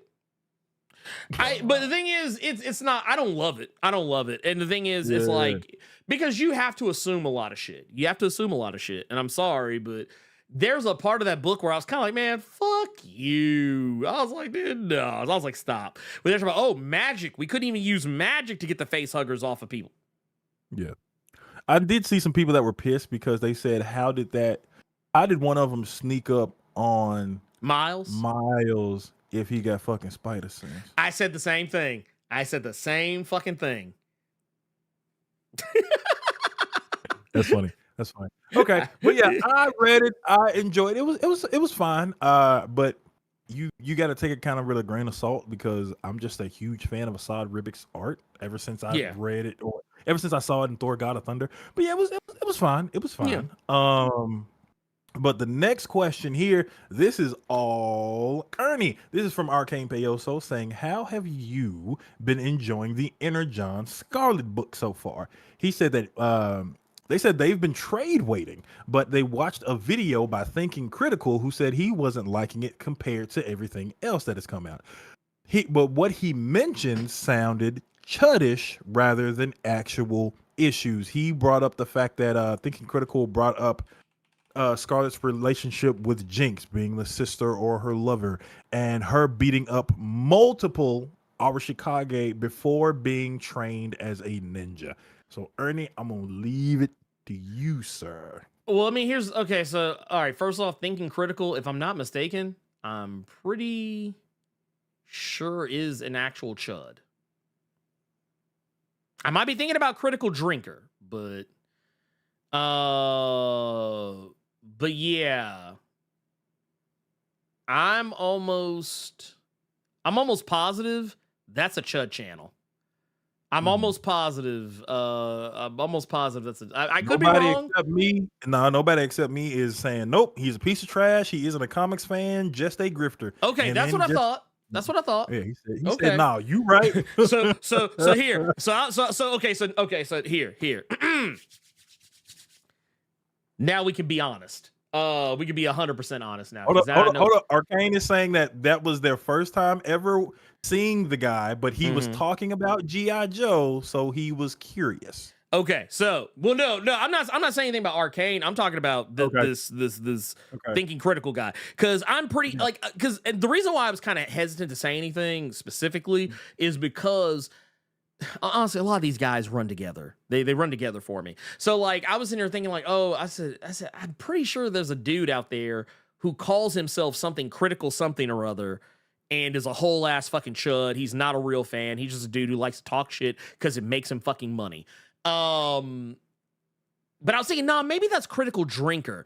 But then, now that nobody except me said it, I now remember there are actually two motherfuckers called, Critical something or other. There's Critical Drinker, and then there's Thinking Critical. Neither one of them are actually critical on any actual level. So yeah, no, I'm going to say it here for me. Point of the matter is, Scarlet is not Scarlet Begins. Let's go ahead and get that out of here right now. The Scarlet series is not the first time Scarlet has ever done anything. Here's the thing we got to remember is that she is best friends. I will say this, her relationship with Jinx is a little nebulous. There's points where it feels like it might be romantic, but then there's also points where it does feel more like a sisterly thing, like this is my found family type of deal. If there's any one criticism I have on the book, I wish it was a little bit more clear on that front. That's the only negative thing I'll say about Scarlet. And once again, that's not even like a major gripe for me. But the thing is, Scarlet was already a military trained government op before Scarlet. So she was already a badass who could probably fight ninjas before she went to the Arashikage clan and ran fades on them. And let's also be honest, it wasn't like she whooped the shit out of Storm Shadow or Snake Eyes or anybody. She whooped the shit out of regular ass fucking ninjas. And we all know the rule about regular ass fucking ninjas. The more ninjas they are, the more sorry they are. One ninja versus 100 ninja, the one ninja is always gonna win. That's a hard rule. If you're saying that she was already a trained person, that's the equivalent. That's like I mean, shit, even the Power Rangers before morphing could whoop the putties is what that sounds. It was when Goldar pulled up. It was when Goldar pulled up. They were like, oh, shit. Yeah, we need the power. So, I mean, yeah, the thing is, I think people are thinking way too hard about it. And here's the thing. I guarantee you, if Thinking Critical was reading a Batman book, I guarantee you, he probably never thought the same thing if he ever read Batman or Spider-Man or any other character. Scarlet is all. Here's the thing about the Energon universe. The Energon universe, yes, does G.I. Joe exist yet? Not in the way that you think of it. It's something that's in the early stages of beginning. Cobra, same thing. But these characters were already badasses before they joined these outfits. They didn't become badasses after. They're part of these outfits because they were already doing the work. And I think that's what idiots like Thinking Critical do not get. But yeah, all that aside, I do think that if I were you, I would look and I do this with a lot of YouTubers. Before I give any other YouTuber my time, I look at their account. I look at what kind of videos they put out. If I see a lot of clickbaity chud takes, I just move on with my day. I'm not going to give them the grace. I'm not going to give them the time. I'm not even going to give them the time it takes to heat up a hot pocket to figure out whether or not they're on that Fox News bullshit. But sadly, in our space, a lot of them usually are. A lot of the bigger, like honestly, people who are outside of like your comic historians, your Comics Explained, your Dope Spills and stuff like that. A lot of the people who are really popular in the comic book YouTube space, almost all of them are chuds. I mean, yeah, are there some who aren't? Yeah, no, definitely. But like most people, like they're not like, they don't have the same mainstream appeal as like Rob, Benny, or Dope. Or even like Comic Pop. They don't have that same appeal. Everybody else, I'm telling you right now, probably a chud. It's a safe bet. It's a safe bet. But yeah. Drake is also great too. Drake, not a chud. Owen likes comics, not a chud. Matt Draper, not chud. But here's also the thing too. Those channels, to my understanding, are not as big as Rob or Benny's or Dope's, to my understanding, at least last I checked. So that's why I say what I say. I'm talking about channels that are huge. I'm talking like millions of subscribers. I'm not talking about sub-million. I'm not talking about like 100,000. I'm not talking about channels that are closer to my station. I'm talking about channels that are like on Benny and Rob's level, Dope's level. That's what I'm talking about. Yeah. But yeah, that's what I'm talking about. But like the majority of them, the rest of them, those are the bug, not the feature. Trust me. I've talked to these people. They are the bug, not the feature. I can pick out way more who are popular that are chuds than not. But that said, let's get on to our next one because we got one from Qdoma. Qdoma says, "Afternoon, Blerd and Carter. I've been a long watcher of all things Terminator and have even debated on films. I feel like one way to fix inconsistency in all films is to make something to link them all without too much complication. I feel like Terminator Zero does this. My question to you both is, if you've watched it yet, it's not the end all be all, but I feel if you go in with an open mind, it may be worth watching. I've watched the first couple of episodes of Terminator Zero and I liked it so far. I just haven't finished it yet because busy. Yeah, I haven't started it yet just because Chaos and Rebel Ridge, but I'm not doing anything today, so I'll check it out today. Yeah. I think I saw it on Blerd Plus. It was in there. Yeah, it's in the good place. It's in the good place. All right.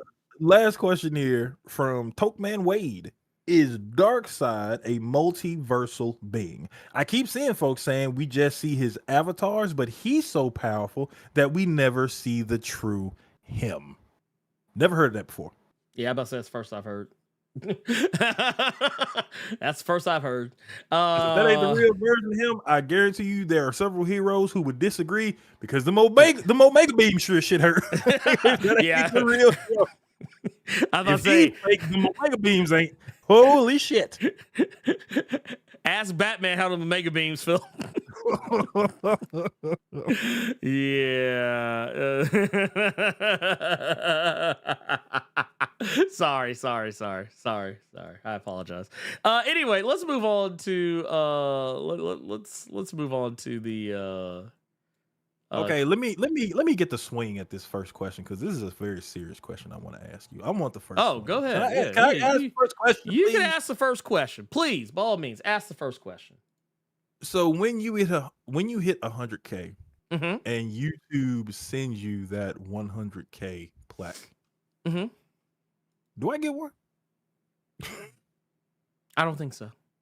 Ain't that a bitch? I mean, you know what? Honestly, I don't know. I'll have to inquire about that because I know I know in the past I've seen some YouTube channels that when they hit their milestones, sometimes like if there's like multiple people involved, like there might be like a plaque for. I think it honestly just depends on who you are. All right. And this this question is a two-parter. With you, so that was the first half. Second half is with you being a Marvel shield, is Marvel going to send you anything for hitting 100,000? Because all you talk about is Marvel. They paid for everything in the background right there. You don't do videos on Black Comics. You don't do videos for DC Comics. Arcane just so happened to be lucky and found out one day that you read one issue of Scarlet. All you talk about is fucking Marvel. Is Marvel gonna do anything for you? I don't know. I tell you what. So actually, no, they probably won't because I've been hypercritical of them lately. Or rather, not so much Marvel, more specifically Disney, which owns Marvel. So they might not send me shit. Y'all might be seeing the Blerd Cave. One DC comment too many. Well, no, it's way too much this week. Well, no, it's because of what I have said about them in relation to Bo DeMaio. Because I think a lot of people thought we were fucking around. We're not really fucking around. We are actually in communication with Bo. Robo actually opened up the lines of communication between us. So and I do, and as Birdners, I do critique them on their inclusivity. So there's also that. It's funny. It's funny. I get a lot of shit for being a Marvel shill, but no one ever points out how often I call Marvel out for lack of diversity or how they handle female characters. Or, you know why? Because that don't help my argument, you Marvel shield. That's why you don't fucking do it. That's why they don't fucking do it. Wait, y'all look, folks out here thinking I'm like Tim Pool, like Marvel's paying me $400,000 a month to make X-Men videos and say nice things about them. But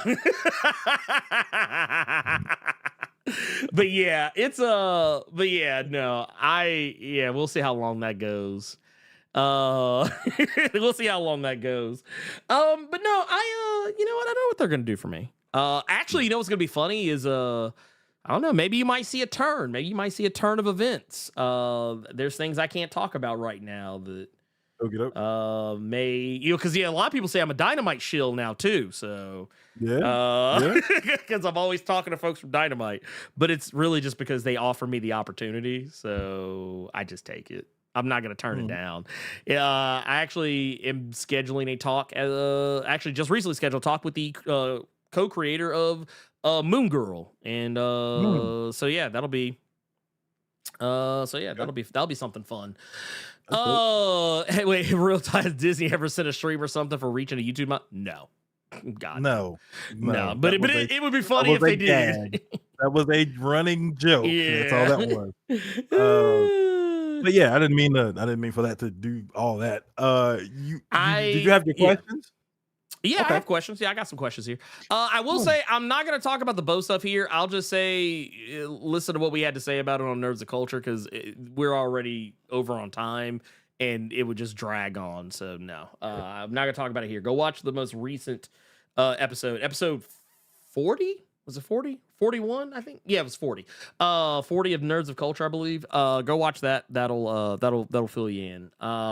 All I will say is, if you did not watch the video that he put up on his OnlyFans, then yeah, if you've only heard what he had to say, because if you only heard what he had to say in a Instagram post or a Twitter post, then you didn't hear everything he said.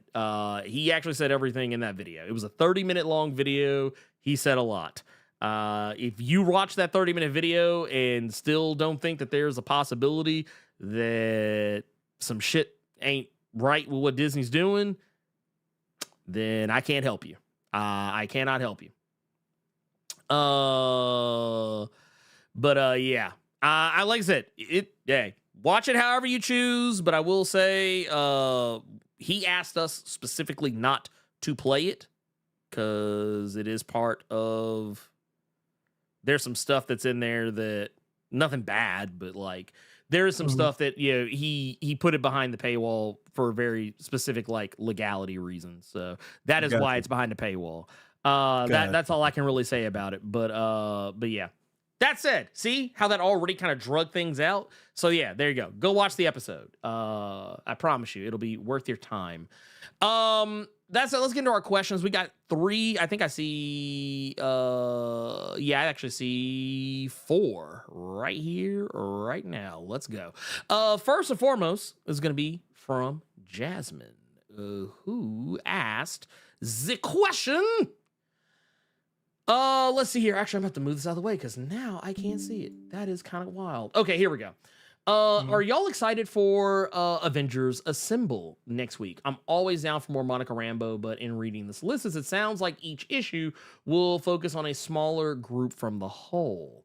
Yeah. You just want a Monica book so goddamn. I mean, do you blame her though? I'm not mad at it though, but it's just like I wouldn't be surprised if that girl is this one with Monica in it. Let me flip. Is she on? Is she on every page? Get up at it. Get the second issue. Let me see. You know okay, what? she on page 3. Nope, this ain't getting bought. I'm gonna tell you what I'm afraid of.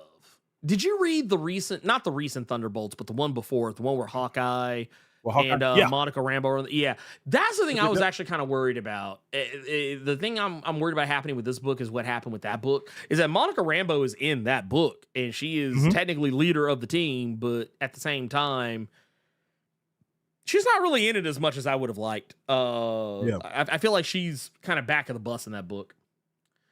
And actually, what Bird Nerd said, thank you. That's actually the reason. Yeah, Disney can't have the video taken down. They have no control over OnlyFans. So there you go. That is why. But you are right about Thunderbolts because I know a lot of people that they truly. Hawkeye's the leader of the team. He's all over the covers. He's all over doing this. He's don't even know.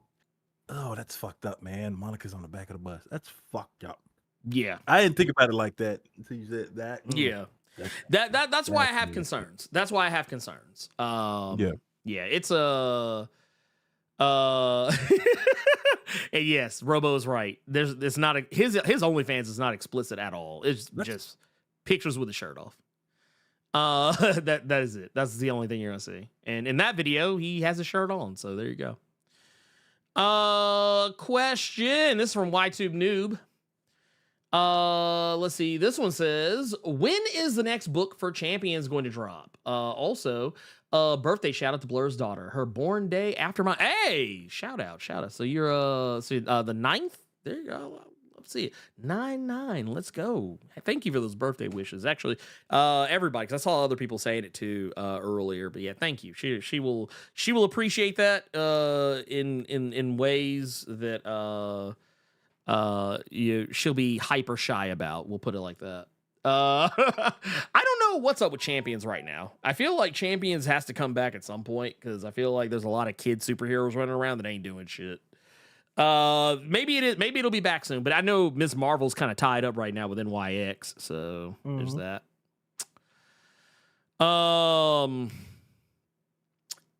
She's got NYX popping off. I don't know. Miles is a damn day walker.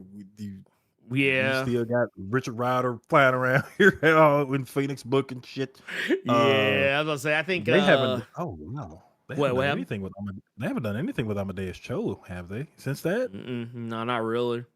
I think they did something like a Ages of Atlas special not too terribly long ago. He was in that, and that's it. You don't see him anymore hardly. I guess like it's one of those things like a lot of characters, unless like they just really caught on, which is so funny because it wasn't like Amadeus Cho showed up right then and there. When he became Hulk, he had been around for a long time. It's just that he wasn't a prominent character. He was literally just a side character in Hulk books. But everybody was like, "Oh no, see they Asianed him up. They Asianed him up. That's what they did." It's like okay. Let's see. We got here we go. We got another one here. This is from Bill. Says first and foremost, if you saw it on Twitch last week, Let's see. This Blerd just hit 30. Now to the okay, well, first off, here, let's I'm so sorry. Booyah. I'm so sorry. Was it this Blerd has just hit 30? Like, nigga, it ain't 30. That was about to come out my mouth, but I had to reread it again. I'm sorry. Oh, this motherfucker right here. But no, happy birthday, Bill. But if it says if a Marvel movie becomes successful, do the comic plans for the characters move forward? Here's the thing. That's a good one. That's a good one. That one's tricky because sometimes the opposite happens. Sometimes the character becomes popular in the movies, and then you don't see shit about them in the comics until that character's popularity dwindles.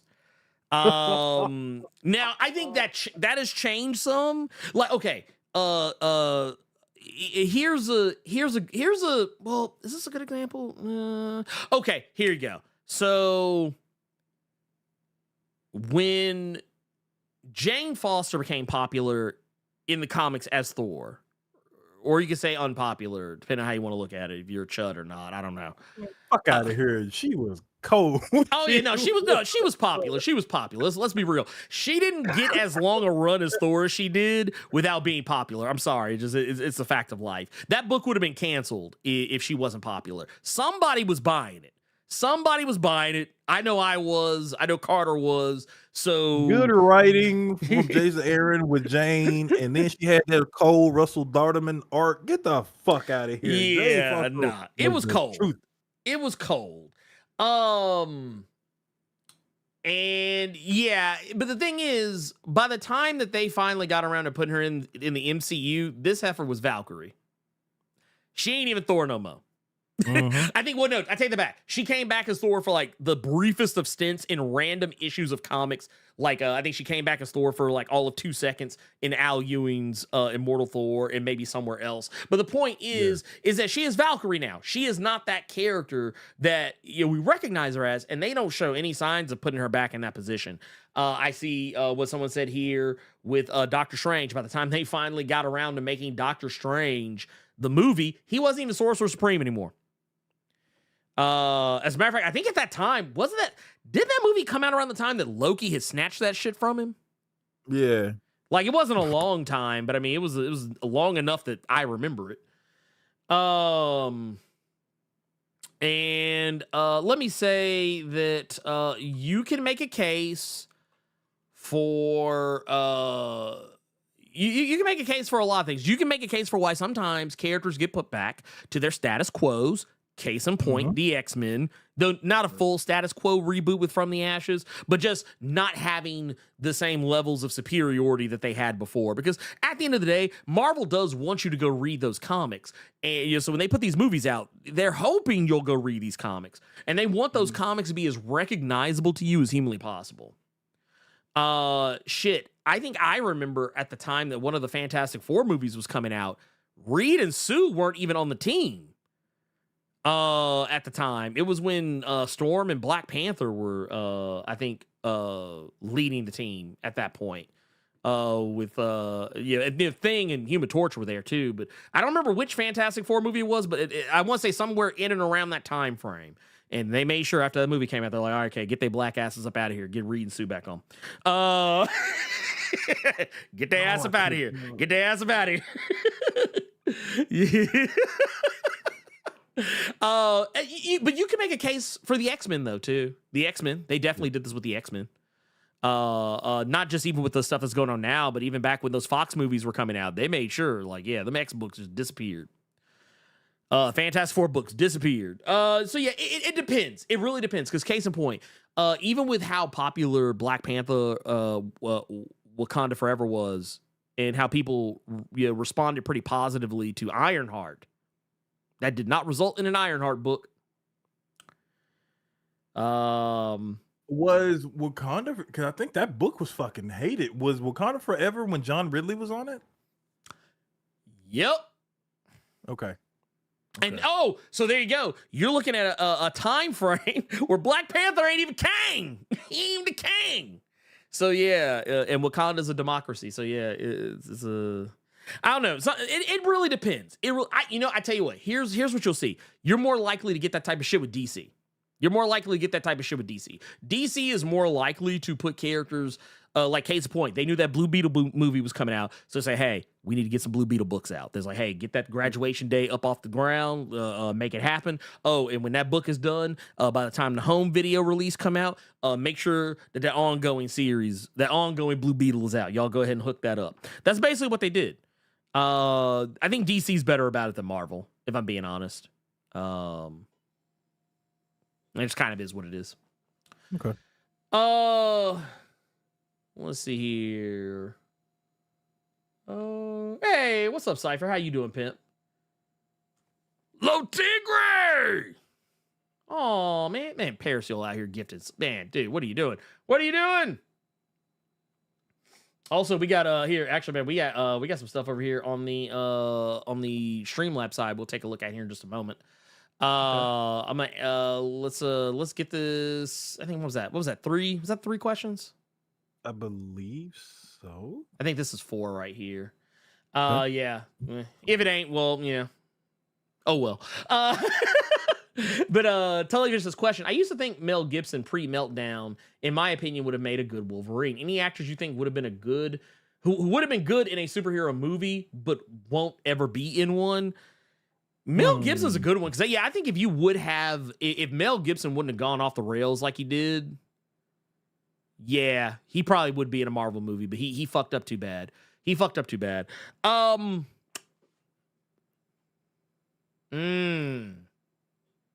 Somebody who would have been good in one but won't ever be in one. Oh, I give you one. Leo. Who you got? Leonardo DiCaprio. Yeah, he's too busy chasing 17-year-olds. Oh man, sorry. I mean 17-year-olds. I meant just younger women. Allegedly. Almost took her. No, I didn't mean. I meant 7 women 17 years younger than himself is what that is.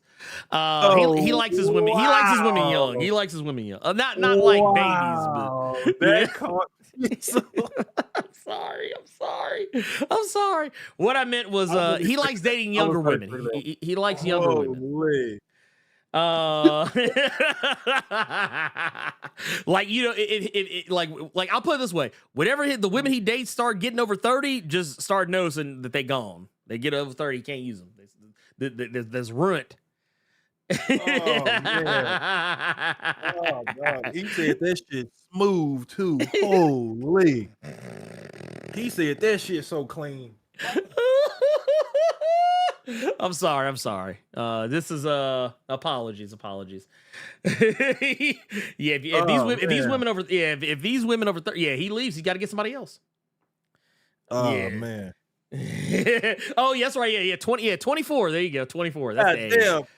Even Robo gave it a good solid 20. That boy says, "Wow." He said, "Nah." Over 24 can't fuck with. Out the gate with the teen Nick. Holy. Holy. Oh, my bad. Damn.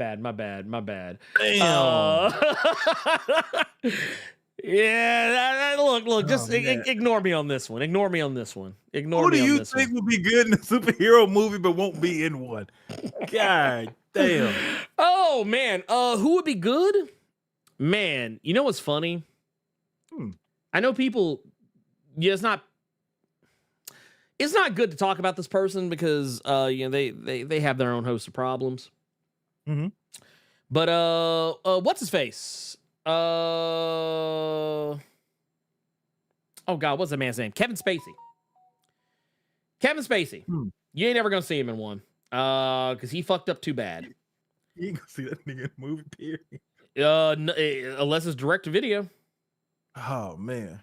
It'll be some direct to video shit. I promise you that. Whoa. Shit, I know a name we could have said. Who that? What do you think about Johnny Depp? I can't think of it. Yeah, I don't think he'll. Yeah, no, he wouldn't. And I think it actually has more to do with him than it would. Marvel. You know the last movie I know about him being in Was after all the Amber Heard stuff was done and kaput. That motherfucker did a movie about trying. It was a drama about investigating who murked Biggie and Tupac. Oh yeah, I forgot about that. Uh-huh. I forgot about that. Yeah, that was a thing.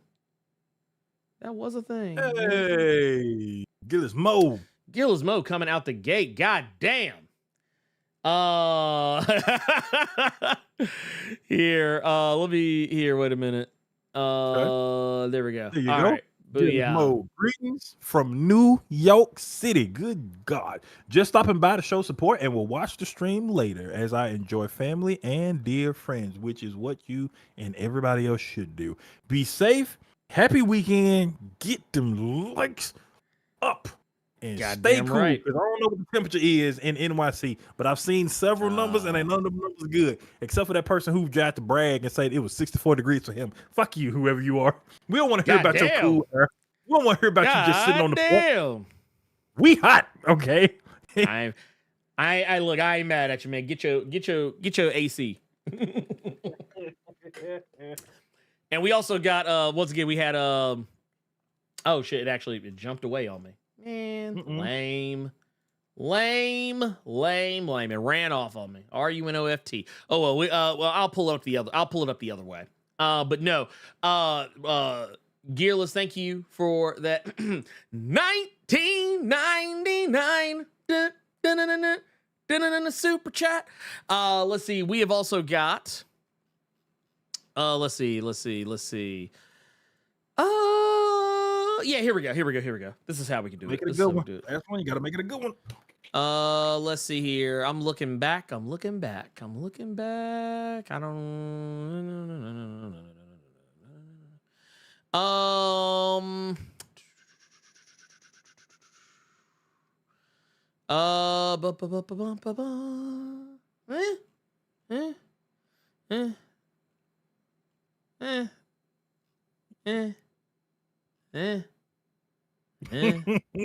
If you ought to understand what that means, he sees some questions that ain't worth the time. Well, it's not even that. It's like some of them are less questions and more statements. Yeah, or there have been questions that we have answered several times. Yeah. To when Ernie had that goddamn fact that he had the FAQ he had to put up. Yeah, like, I did. I was like, all right, look. Which I need to go back and update that. I tell you what. Here. Here's one that I can't pull up, but I'm going to. Okay. But I'm going to answer just the same. This is because this actually is so far back I can't pull it up, and that was kind of the problem. So this is going to be from Screwface Capone. It says, do you ever think they're going to do anything with Miracle Man and Angela now that mess came out about Neil Gaiman? And I know they aren't exactly doing anything with either of them now, though. Yeah, I don't. Yeah, we talked about that before. Yeah. No. Yeah, you ain't. No. No. Oh, see, Tubes One. This is a good question for you. And since you in your writing bag, pitch your milestone comic event. Oh man. Okay. So here's how I would throw it. Instead of it being about heroes fighting each other, instead of it being about heroes thinking that they're on opposite sides of the law, the way I would do it, and it's honestly, I would kind of take a little bit of what they're doing, kind of a little bit of what they did with Blood Syndicate. I would not have made that just a single story for the Blood Syndicate. I actually would have made that an actual event. The idea that Holocaust was out here taking over all of Dakota City, that's what I would do, but I would do it on a much grander scale. I would actually have him almost, I would kind of do it almost like an inverted Armageddon game. Like, have it where you have multiple threats on all sides, but instead of it just being Alva and Edwin Alva and his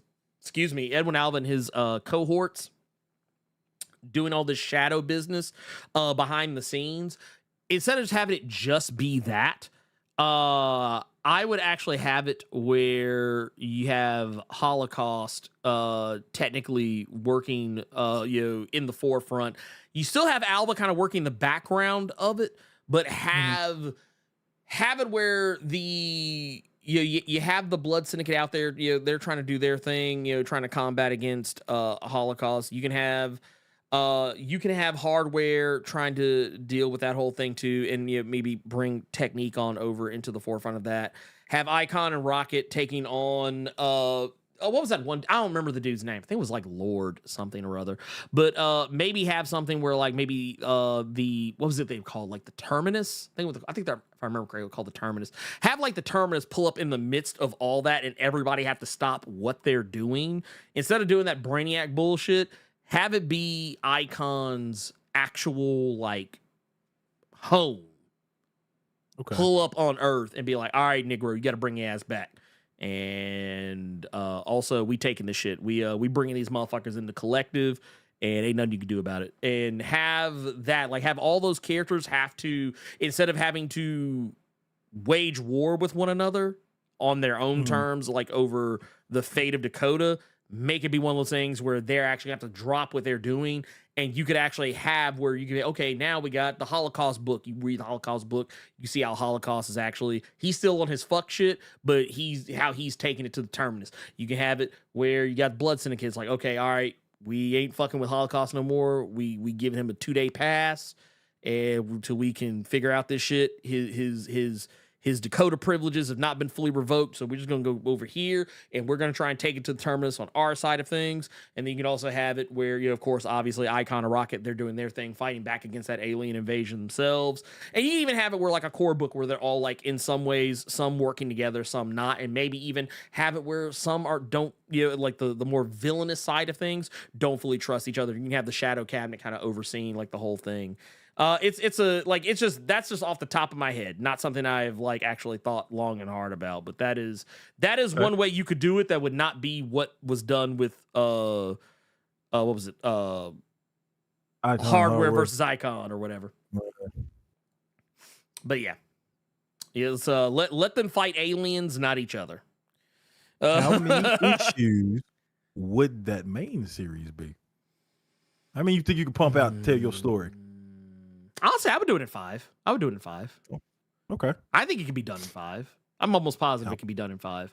And I don't think you need to do anything too terribly crazy to make it work. I wouldn't even be too crazy on the tie-ins or whatever. Like, I mean, like, cause dude, what I would look like, I tell you what I would do. Here's what I do. Cause they do their stuff in seasons or whatever. So what I would do is, and I swear to God, Reggie, if you take my idea and you don't at least call me, we're gonna have some problems, player. We're gonna have some problems, pimp. Nah, I'm joking. But call me. Just call me. But no, what I would do, what I would personally do is, yeah, okay. Let's say we would call it, we would call the event. Let's just pull a bullshit name out of the ether. We're dealing with Terminus, so like we would just call it the Terminus game. We call it that. There we go. Terminus game. It's a dumb name. It's a working title. We'll change it later.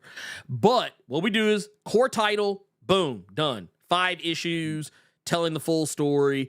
Then we would have like a Static and Ebon tie-in. Like the book would literally be called Static and Ebon. That would be the book. It'd be them working together, solo, duoed up, but also still kind of having their back and forth. And you can maybe even bring in some of the other entities from Static side of things. We would have a kind of like how I figured it out. That's how you do it.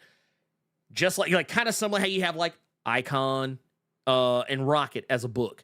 That's that book. So we would have a Hardware and Technique book. Like he's brought in Homegirl to help him out, and that's how like everybody, and then everybody converges on that core book, and like but still doing like kind of their own things. And what I would do, I wouldn't have the books like just telling like their own full story. Like I still want those books to be tied to the core. I don't want to be one of those deals where it's like, hey, aliens falling out the sky.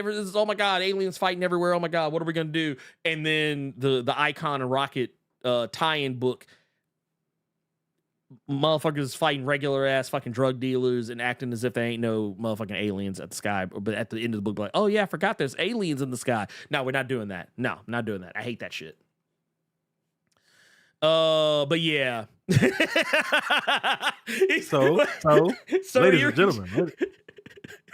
Oh no, go ahead. I'll take that bet. So Yuri G is saying, I bet y'all $5 that this is gonna be an actual thing next year. I'll take that bet. I will absolutely take that bet. I'll take that bet, Sir Yuri G. I'll hold you to that. Yeah. But look, all I'm saying is call your boy, Reggie, Dennis. The Terminator game. I'm just saying. Oh no, that's a hard way to that's a dope way to end it. Now you all got to see into the creative comic book mind of a man who's currently doing his. He just got a whole goddamn milestone event out of 5 issues, and he didn't even do as many fucking tie-in issues as Night Terror. Hey, that's a hell of a way to end this show. That's a hell of a way to end this show this week. Oh yeah. Well, I'll say this much because there's a couple of things I want to address before we do drop out. The main thing is that, and this is an exercise that I challenge myself with all the time, is actually advice I got from David Pepos. Every day for maybe like a month. Yeah. I should say you can start out for like 2 weeks. Start out with 2 weeks, but then like after that, try for a month. See how many stories you can come up with once a day. Like, see how many stories, like, just like, and I'm not talking like full written out, like fully scripted, 5, 10, 15, 20 issues. I mean, just like a pitch, like a case in point, you could be like, and I'm not using these, none of these are my ideas. It's gonna, some of you'll probably figure out what these are, but you would be like, oh yeah, this alien society secretly takes over the world. All the while, there's a secret weapon that could completely undo all that they have brought together. However, it didn't fall into their hands. It fell into the hands of a high schooler. I present to you the plot of Guyver and Blue Beetle. But yeah. All intents and purposes, I thought that nigga was talking about Animorphs. Also Animorphs. But I mean, I'm just saying, like, that's an idea that's been used so many times. Yeah. That like, just it's a boom. But then you have to try and figure out ways to make it different. How do you remix it? How do you flip it? What separates Guyver from just or rather, what separates Blue Beetle from just being a knockoff Guyver? And it comes down to the characterization and the overall stakes. But yeah, that's basically what it comes down to. Well, the Ben 10 as well. It's also Ben 10, but also Guyver, because Guyver was doing it before Ben 10 was. Guyver is basically about a high schooler who stumbles into a on them Super Sentais and them dog. Well, no, this is an anime. No. This is a whole anime. But no, Sho Fukumachi literally stumbles into an alien artifact that takes over his body. He turns into a fucking superhero and fights a secret alien organization called Kronos. And they have like agents out in the world who could turn into monsters. Blue Beetle literally just filed the serial numbers off. That's all they did. I mean, I don't think it's a bad thing because other stories have done it too. Yes, there was a live action movie starring Mark Hamill for no reason. Also in The Good Place. Also Ultraman. Yep, that's also like that thing. It's a common plot. It's a common plot that you can pick up, you can take it, and just so you know, it's been remixed so many times. That's how good it is. Hell, there's a story I'm working on that's pretty much almost the same thing. The only difference is that it's not a high schooler, and the aliens aren't really so much aliens as they are machines. It's almost more of a Guyver meets Terminator. So yeah, it can be done. It can be done. Any story can be good if you write it well enough. But that said, I do want to address Paris Yule hooked us up with 5 Blerd Club memberships out here doing the good work. Here, let's zoom this. Oh, there you go. Zoom it out just a touch so it's not like all over the place. on the screen. Jesus. And we also got Jasmine, who hooked us up with 5, says, I want a Monica slice of life so bad. Her just doing stuff, hanging out with her family, hanging out in New Orleans, dating, cough, cough, getting back with her man, cough, cough. So here's the thing with that. And I'll say this, and then we'll jump. I said this a long time ago. I don't remember where the video is, but I'm sure I'm sure some intrepid viewer will comb through my my video catalog and find it. But I literally said I would love a slice of life comic with Monica Rambeau and Blue Marvel just living their life. Like the superhero shenanigans can be a thing, but they are not the important part of the story. It's like a thing where when we see Monica or Blue Marvel, they are returning from doing the thing. We did not see. You know what it is? Ted Lasso. It's kind of like Ted Lasso. Like if you watch certain episodes of Ted Lasso, especially early on, you don't see the soccer game all the time. You see the aftermath of the soccer game. That's the type of shit I'm talking about. Like, yeah, sometimes you'll see sometimes you'll see the soccer game, but more often than not, you're seeing the backstage, the locker room shit and the out in the real world shit. That's how I would do a Monica Rambeau series if it was me. If it was me, that's how I would do it. And yes, I would have Blue Marvel in it. So yeah, there you go. That's that on that. Carter, I have nothing else. I think that is the show. Okay. And yes, slice of life comics are popular at the big 2, and I'm gonna tell you why. Where'd it go? Where did it go? It's up here somewhere, and I'm probably looking at it. Here's one. Yeah, that's the one. Actually, that's what it was. It was hidden from me, but yes, that's actually the book I was thinking about. Is Hawkeye. Oh, it's buried back behind some shit. I'm not trying to pull that out. But yes, that book right there, Hawkeye, that is a slice of life book. That's exactly what I'm talking about. Exactly what I'm talking about. So yes, damn good. But that's the show, everybody. Carter, do you have anything you want to announce before you get out of here? I may or may not stream sometime this weekend. Don't hold me to it. Okay. I'm not gonna stream. I'm gonna go spend my daughter's birthday with her. And watch her. Yeah, watch her run around and have fun and play and open her presents, and then take her out for a I'm gonna take her to go. I told her I'll take her out to the mall or something, and she can, because I said we're doing it different. She's kind of like me. She's hard to shop for. Gotcha. And I just told her, I said, how about this? I said, how about Daddy just take you out and we go out to eat, go have some fun, maybe go catch a movie or something, go do some stuff you want to do, and then I'll take you somewhere, wherever you want to go, and you get to pick out something that you really want. And that's what we're gonna do. So that's our life this weekend. That said, that's all I got. That is everything. If you have not done so already, make sure you have hit that subscribe button, hit that like button, hit the notification bell, share the video, do all those things before you get the fuck up out of here. Also, make sure you go check out some of the most recent videos. We got videos for Absolute Power 3 and Teenage Mutant Ninja Turtles #1, as well as Exceptional X-Men #1 out there. Go make sure you check those out. Also, make sure you go check out blerd.com /Blerd shop. Use that promo code Blerd Without Fear, get 20% off your entire order. Also, if you want to pick up Global Comics, make sure that you go to Global Comics. And you have the little link in the description right there in the bottom, and somewhere in there. And make sure that you click on that and use, or if you go to the website, use my promo code, or if you use the app, use my promo code GCX Blerd Without Fear. It'll get you 33% off your entire order. I say your entire order, but 33% off your 1 year membership. So it'll be like $59.99 as opposed to like $89 or $79.99. And then you read all the comics you want to your heart's content. So there's that. Until next time, we'll see you next week. I will see you guys also on Thursday for Nerds of Culture, next Saturday for Blerd Cave, and yeah. Oh, yeah. I almost forgot. For Carter Presents, I'm the Blerd Without Fear. And I ain't forgot about your punk ass Hulk Hogan. Hulk Hogan!